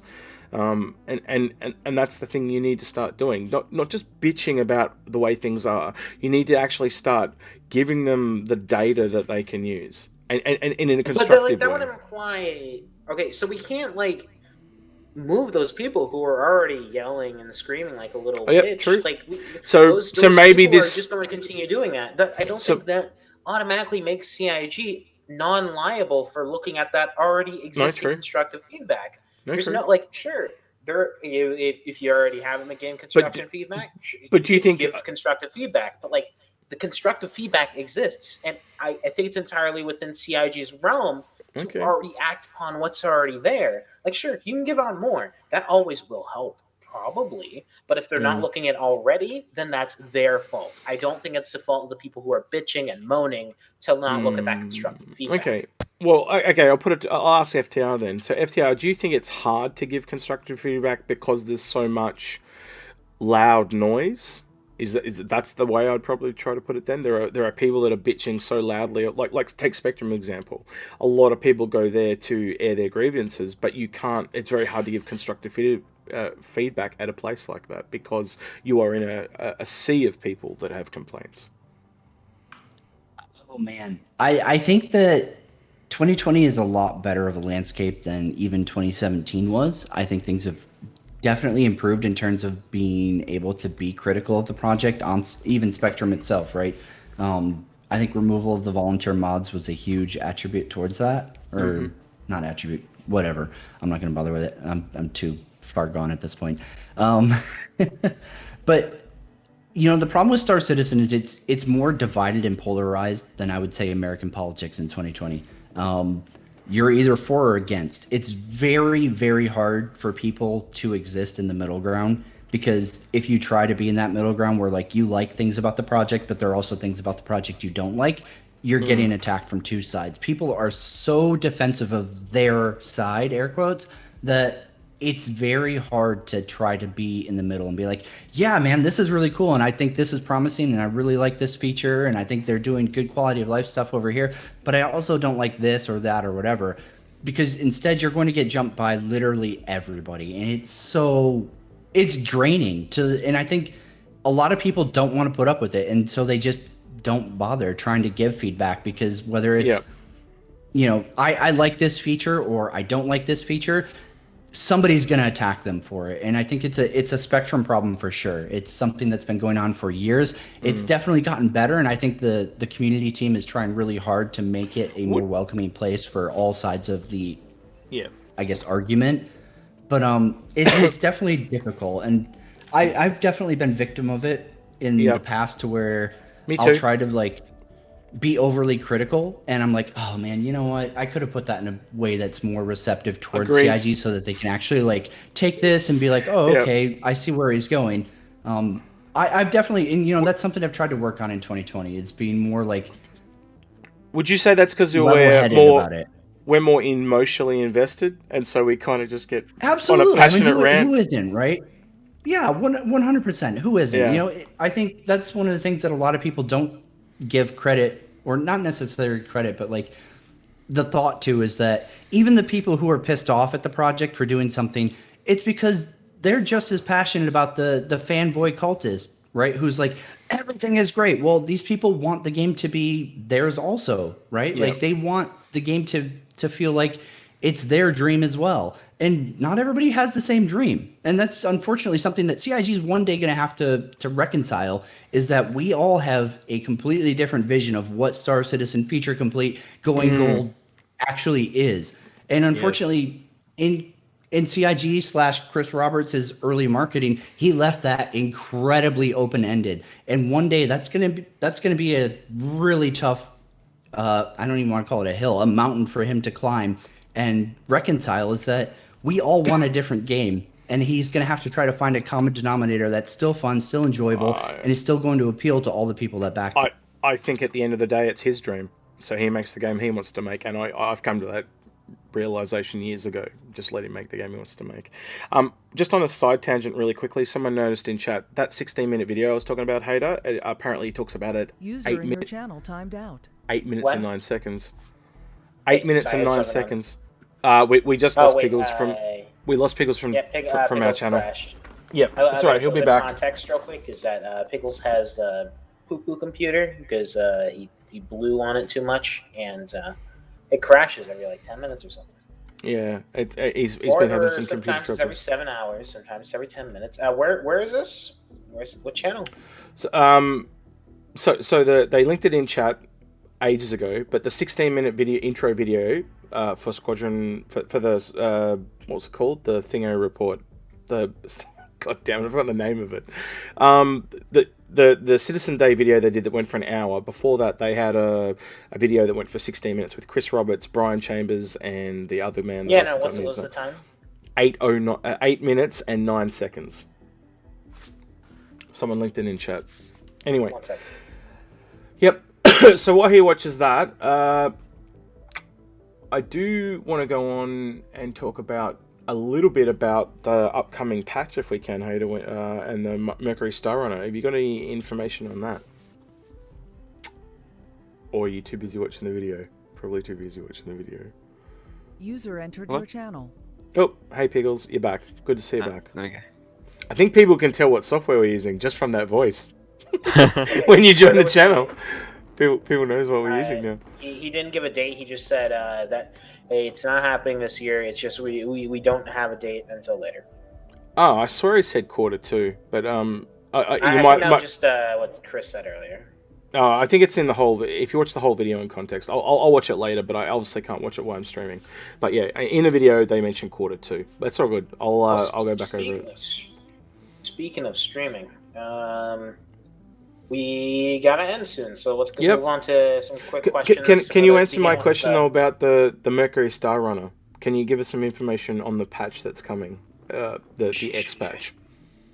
Well, let me, because someone asked about that on the Patreon. Give me Okay. Well, bring it up. Yep. Then bring that question up to the top then, if you can. Okay. So give me a second. Let me look up because I always forget. I've been meaning to change it on Patreon because he wanted me to change it. Gong Yu asks, any updated news on the C2 and Odin? And I'm also going to include the Mercury Star Runner because why not? Yeah, Flames. I know. I just watched the video. It's not there. Anything new on C2? Okay. It's doing well. It will probably make Q1 is the last thing I've heard. But I heard that let's say a week and a half ago. Damn, I forget when. It's been a bit. It's been a bit since I've talked about general ships. Other than one thing, in which is the second one you asked about, which is the Odin, and the Odin's not called the Odin, so we're going to continue to refer to it as the RSI gunship from here on. Yep. Yeah, the Odin was a speculative name based off some other information, and now that we're getting closer to it, I want to remove the Odin just from how we call it. Because the name, it's looking like it's not called the Odin. I'm still not. I still don't know the new name. All I was just told is yeah, no, it's not the Odin. Yep. Not the Odin. But and then we got the Mercury Star Runner. Basically, give it next week. Next week. Okay, cool. Next week. All right, and you confirming that, or you want to say tentatively titled next week, speculatorily next week? 70% next week. 70% next week. Because next week they're going to start the IAE testing, It's going to come in the IE patch, obviously, and that begins next week. Not IE, just testing of the next patch. Yeah. From what I hear, and I'm pretty confident in this guy and giving me good dates. It's just he is also pretty good at leveling expectations. It's just it's gearing up for PTU. Expectations are never perfect for it. Like last time, it was like 50-50 chance, and it went no in like 1 week. I don't like to mention this guy too much, is because PTU is real fucking speculative on whether or not it's going to happen. Yeah. So we're going to go with 70%. So Okay. 70% next week. Do you want to move on to the other Patreon questions? Yeah, the other Patreon question from Kenny G. Sullivan. Anything new leak-wise, or wait until IE?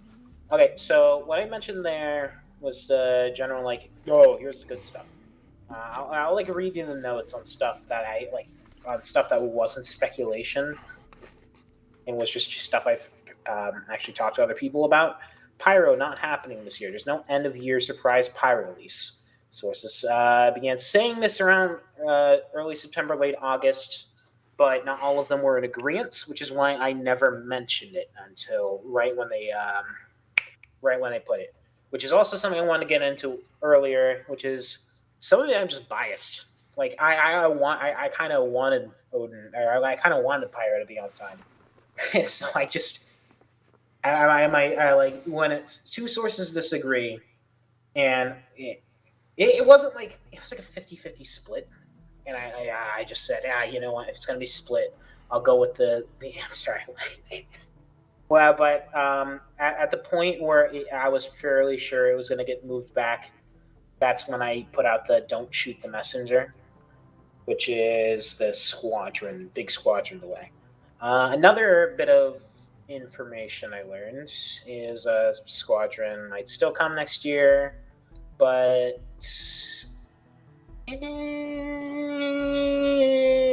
like devs, they're mixed. Everything is mixed right now. This is very wait. So you know how they do that like early January, like re-coordination of everything after every year? Yep. Yeah. Give it a couple months. Yeah, that's gonna change some things. Well, how do you reckon they're going to do it then if they can't physically travel? Are they just going to do it all on Skype? Like it's going to be a big Skype That's what they've been doing. I don't even get why they travel anyways. It doesn't matter. I think they like the free vacations that are on our dime. But anyway. I mean, on the bright side, Chris is going to... Never mind. Whilst... okay, so here's the last thing. And the big thing that I should have mentioned earlier when I was talking about it in terms of things we got wrong. The demo. So the demo was something in planning stages for a while. And then it went into like a kind of late planning stage in which they had like kind of agreed idea internally of what they were going to do. Never got off the ground. That was just the one thing that was never told to me until way fucking later than I probably should have been told this. But I was planning on getting it this week, but people are being reluctant. So if I'm able to get it still, it's going to probably be the topic of next week, if not the week after. Yep. So do you think they're still planning to do that demo, but maybe say no. It's just off the table completely? It's something that would have been a little too late by the time they would have done it. Yep. So I've got a general impression, like some of the ideas that was told, which I don't want to mention because it specify a little too much. But it was generally something that could have only been pulled off this year and wow people, quote unquote wow people. It would have been more specific than some grand thing. Nah, I'm just gonna also answer this last one because the CCU thing. Some person just sent me a screenshot in which someone allegedly on one of the PTU sites had gotten it with the new card system. That if you were going to use a store-bought CCU on a regular bot item, it's going to lock it from being giftable. I was never given anything other than that, and I don't know. I was kind of hoping something similar to what happened with the other post happened, where everyone got mad about it, and then CIG would just give a public statement, which is why I just said fuck it with the other one and just said, you know what? Why would I contact people if people were just going to get mad and yell at CIG? They would have to answer it then almost immediately. So I let the floodgates open on that one, and honestly, worth it. 10 out of 10. I do love getting a community in a storm, and that's what stirring people up gets you. It gets you information within So like 6 hours? just to reiterate, so you're saying that they're going to be making changes to CCUs that once you now apply a CCU to a ship, you can no longer gift that ship to someone. Is that what you're stating? That's what was implied, but I'm not sure if it's going to actually happen. That would correlate with some of the stuff that I've been seeing too. Massive changes coming for this sale. Yeah, I think there's going to be a little bit of blowback, hopefully, and there needs to be, because they're becoming way too restrictive with us being able to move our fleets around just so they get new cash. All right. Do you have another question for us from the patrons? Oh, yeah, like. Okay. I think he's talking to his mom. He's talking to his mom. Oh wait, Thanks, Mom. It's all good. It's all good. So, you got any more Patreon questions for us, Hader? No. The Patreon was kind of dry. To be honest, it's kind of how I phrased it, because I don't have anything. I got anything big. I don't got any big ship updates of it, because CIG, again, they're waiting for that big refactor. Other than like, oh, the Odin's not called the Odin. Duh. All right, then. Well, we've been streaming for almost 2 hours and 10 minutes. Unless you've got anything else you want to add, we might does anyone have like any, like? I mean, I don't need. Do we want to take a couple of questions from chat then? We'll take a couple of questions from chat. Why are people quickly before that? Hader, no big ship updates. We've already gone through all of them, so no need for ship update questions, right? Yeah, if you get a ship update question, your bans, and we'll find you. Yeah. FTR, while we're waiting for questions to come in, can you please let people know where they can find you on the Twitters, the YouTubes, and all that type of stuff? Where can people find you if they want to see your content? Just YouTube Failure Report. If you do go there, just keep in mind, this is a hobby for me. It's not something I don't consider myself a content creator. So expect something like once a month, if that. It's probably more likely quarterly, the same as CIG's update schedule. I like the fact that the channel is kept very much casual to me, and so far a lot of people have been very receptive to that and understand that, I'm going to put out a video when the mood strikes me. So I don't know if it's really worth following, but if you'd like to, then it's appreciated. But definitely, you can just keep an eye out, and that's totally acceptable to me. One thing I will add too is it turns out, apparently it looks like what I was saying about in that video at 8:09, he doesn't actually state that. So I might have to go back and look at the video myself. And we'll see if I could find where it was. But I did hear them say 2:45, but maybe I've been mistaken. So yeah, take what I said with a grain of salt. All right. Is there any questions in there that you guys can see from Horus or whatnot? Someone says try doing voice questions since we've got it all set up. Sorry? Is there anyone actually queued up for it? No. We do have it all set up, yeah. So if you want to do a voice question, jump in and you can do it live. So first one here gets his question answered. I will take the one from chat, though, that says Jericho Station? Question mark. Well, no, we can probably only answer... You know what? I don't think we should do a voice question. I gotta go in like 5 minutes. Mummy's boy. That's all right. That's fine. That's all good. So tell us about Jericho Station. I actually don't even know what that is. Is that the one they showed off? Jericho Station is like, basically they're going to be reusing a bunch of the stuff from, those like little station platforms from, what was it? The road thing, is that what they call them? The rest stops? No, it was the military event, Fleet Week. Oh, Yeah, right. so just imagine that, and just imagine that just replacing a station for a bit while whatever comes in. What's it called? Fucking tip of my tongue. Xeno. Oh shoot, sorry. Xenothreat? Xenothreat. Yeah. They're like that's 100% end of year at this point. Like Chris basically confirmed it himself. Oh, disturbing communication. But take it from the Pyro system, right next But to. take it with a IE grain of announcement. salt. I'm just going to say that every time now. Take it with a grain of salt. Okay. Yeah. Okay, this one you can take with less. Okay, I'm going to say this now. You can take. I hate this. I know it's going to probably shoot myself in the foot if they decide to cancel on it. This one you can kind of take less with a grain of salt. Like you're teasing it pretty hard now. Like Chris basically says, "Oh, disturbing communications coming from Pyro and IEE in the same sentence." Like those events are going to either coincide with each other or one's going to happen after the other. So it's definitely end of year is what I'm thinking.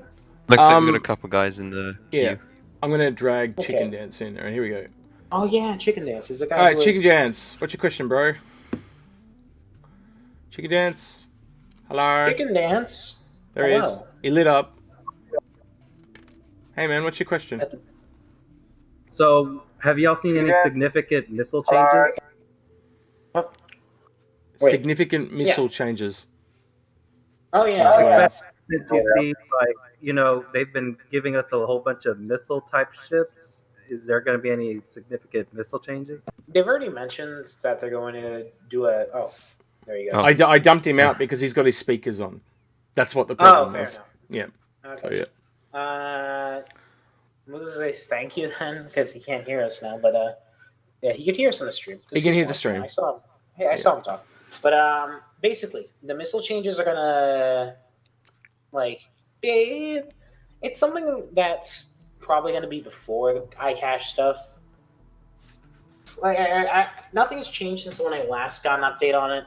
Yeah, but I don't know if you heard what I said about it. So I'm just gonna reiterate. It's definitely something wider than people are expecting. Like, I would expect missile ships not to be the most viable option. I mean, that stuff's already happened, kind of, with the entire chaff update. It's gonna change a bit more. Oh, I know one idea that I heard from one of the guys. I don't know whether or not it's gonna happen on its first release. But I know a lot of people have been wanting to have a system in which you have to keep a person on your screen for a missile to track. That one's gonna be fun. I don't know whether or not they're gonna get it on our first release though. But stuff like that, like different. They're gonna do different missiles and anything out like. But not necessarily. There's different. You got different kinds of missiles. I mean, take real life for example. You got fire and forget. You've got missiles that are semi-active. It's really a mixture. Some of them are, I mean, wire guided. You gotta guide them manually. Some you gotta keep your nose pointed at your target so you can keep feeding data to the missile. Some you'll feed a little bit of data and then when it gets close enough it'll do its own thing. And some you can just drop it off the rail and turn around and ignore it. Yep. Yeah. It's basically because they have to redo the entire thing from the ground up to get it working with the networking better. Because missiles are kind of broken right now. Like even if you do it offline, it's kind of broken. Yeah. Should we do one more because we're running out of time? I've got two more that I want to do. Right. So there's one in chat I want to do, and I want to do the audio one. So any news on Horizon and Crusader? None good. None too bad. Short and sweet. I've heard them throw around a 1 quarter move back. Just one. It was just a 1 quarter delay of everything. I think it would probably be. Didn't they talk about Horizon in one of the videos too, saying Q2? But I don't know. I don't know anymore. I doubt myself after before. So yeah. Okay, let me sum it up as this. Basically, they have to. Horizon's like. It has to entirely to do with the gas shit. There's a reason they haven't shown it off. It's not ready. It's still not ready. They're working on it. They're working on it hard, but it's not going to be ready for that big release. Oh, now I'm getting a call from my boss. Now I really need to go. Okay. All right. Well, you go. We'll do this last question. You can head off, Hater, and we'll wrap up. Yeah. I'm right to do the Patreon stuff, but I might not be able to read the Patreon names this time. So yeah, because last time it was painfully slow. You've got that text file that it reads off of. I don't have it open. Anyway. No. Let's get it open. Okay, bye. All right. So, Kaiser, what's your question, man? He's muted. Can someone unmute him? He's not self-muted. He should be able to just talk. No, he's muted himself. Kaiser, can you speak, please? Oh yeah, I have muted myself. Sorry. That's all good. Aaron Halo win, basically. And Hader just left, and he would have been the man to answer that. So, Yeah. probably can't answer that question. I heard him leave. I go, oh no. Hey, what you need? Basically, it's. I mean, I haven't seen too much apart from there's some stations. I can't for a bit. Like, I'm gonna head out and buy a jacket for a bit, and I can't. And my mom's already. Any developers? Pickles, everyone missed what you said because I muted you instead of muting Hader that I can hear on the phone to his boss. So, all right. Can you repeat what you just said? Sorry, that was my bad. I'll go again. Sorry. So, there's been evidence of a little bit of work on there's little checkpoint stations that go all the way around the ring. I've seen that in just little objects that have been going in and out of the files and been updated. But apart from that, I haven't really seen anything. Hater would probably be better for that. Yep. So we'll try to get you an update on that one next time, Kaiser. Just ask your question again, and I'm sure people will be prompting me during the week when we'll try and get that one answered. Thanks. Yeah, sorry about that, man. All right. Okay, so we'll move on to the end of the show and get out of here. Thanks again for FTR for joining us, and make sure you check out his content. And we'll leave it at that. All right. We'll catch you guys in the next one.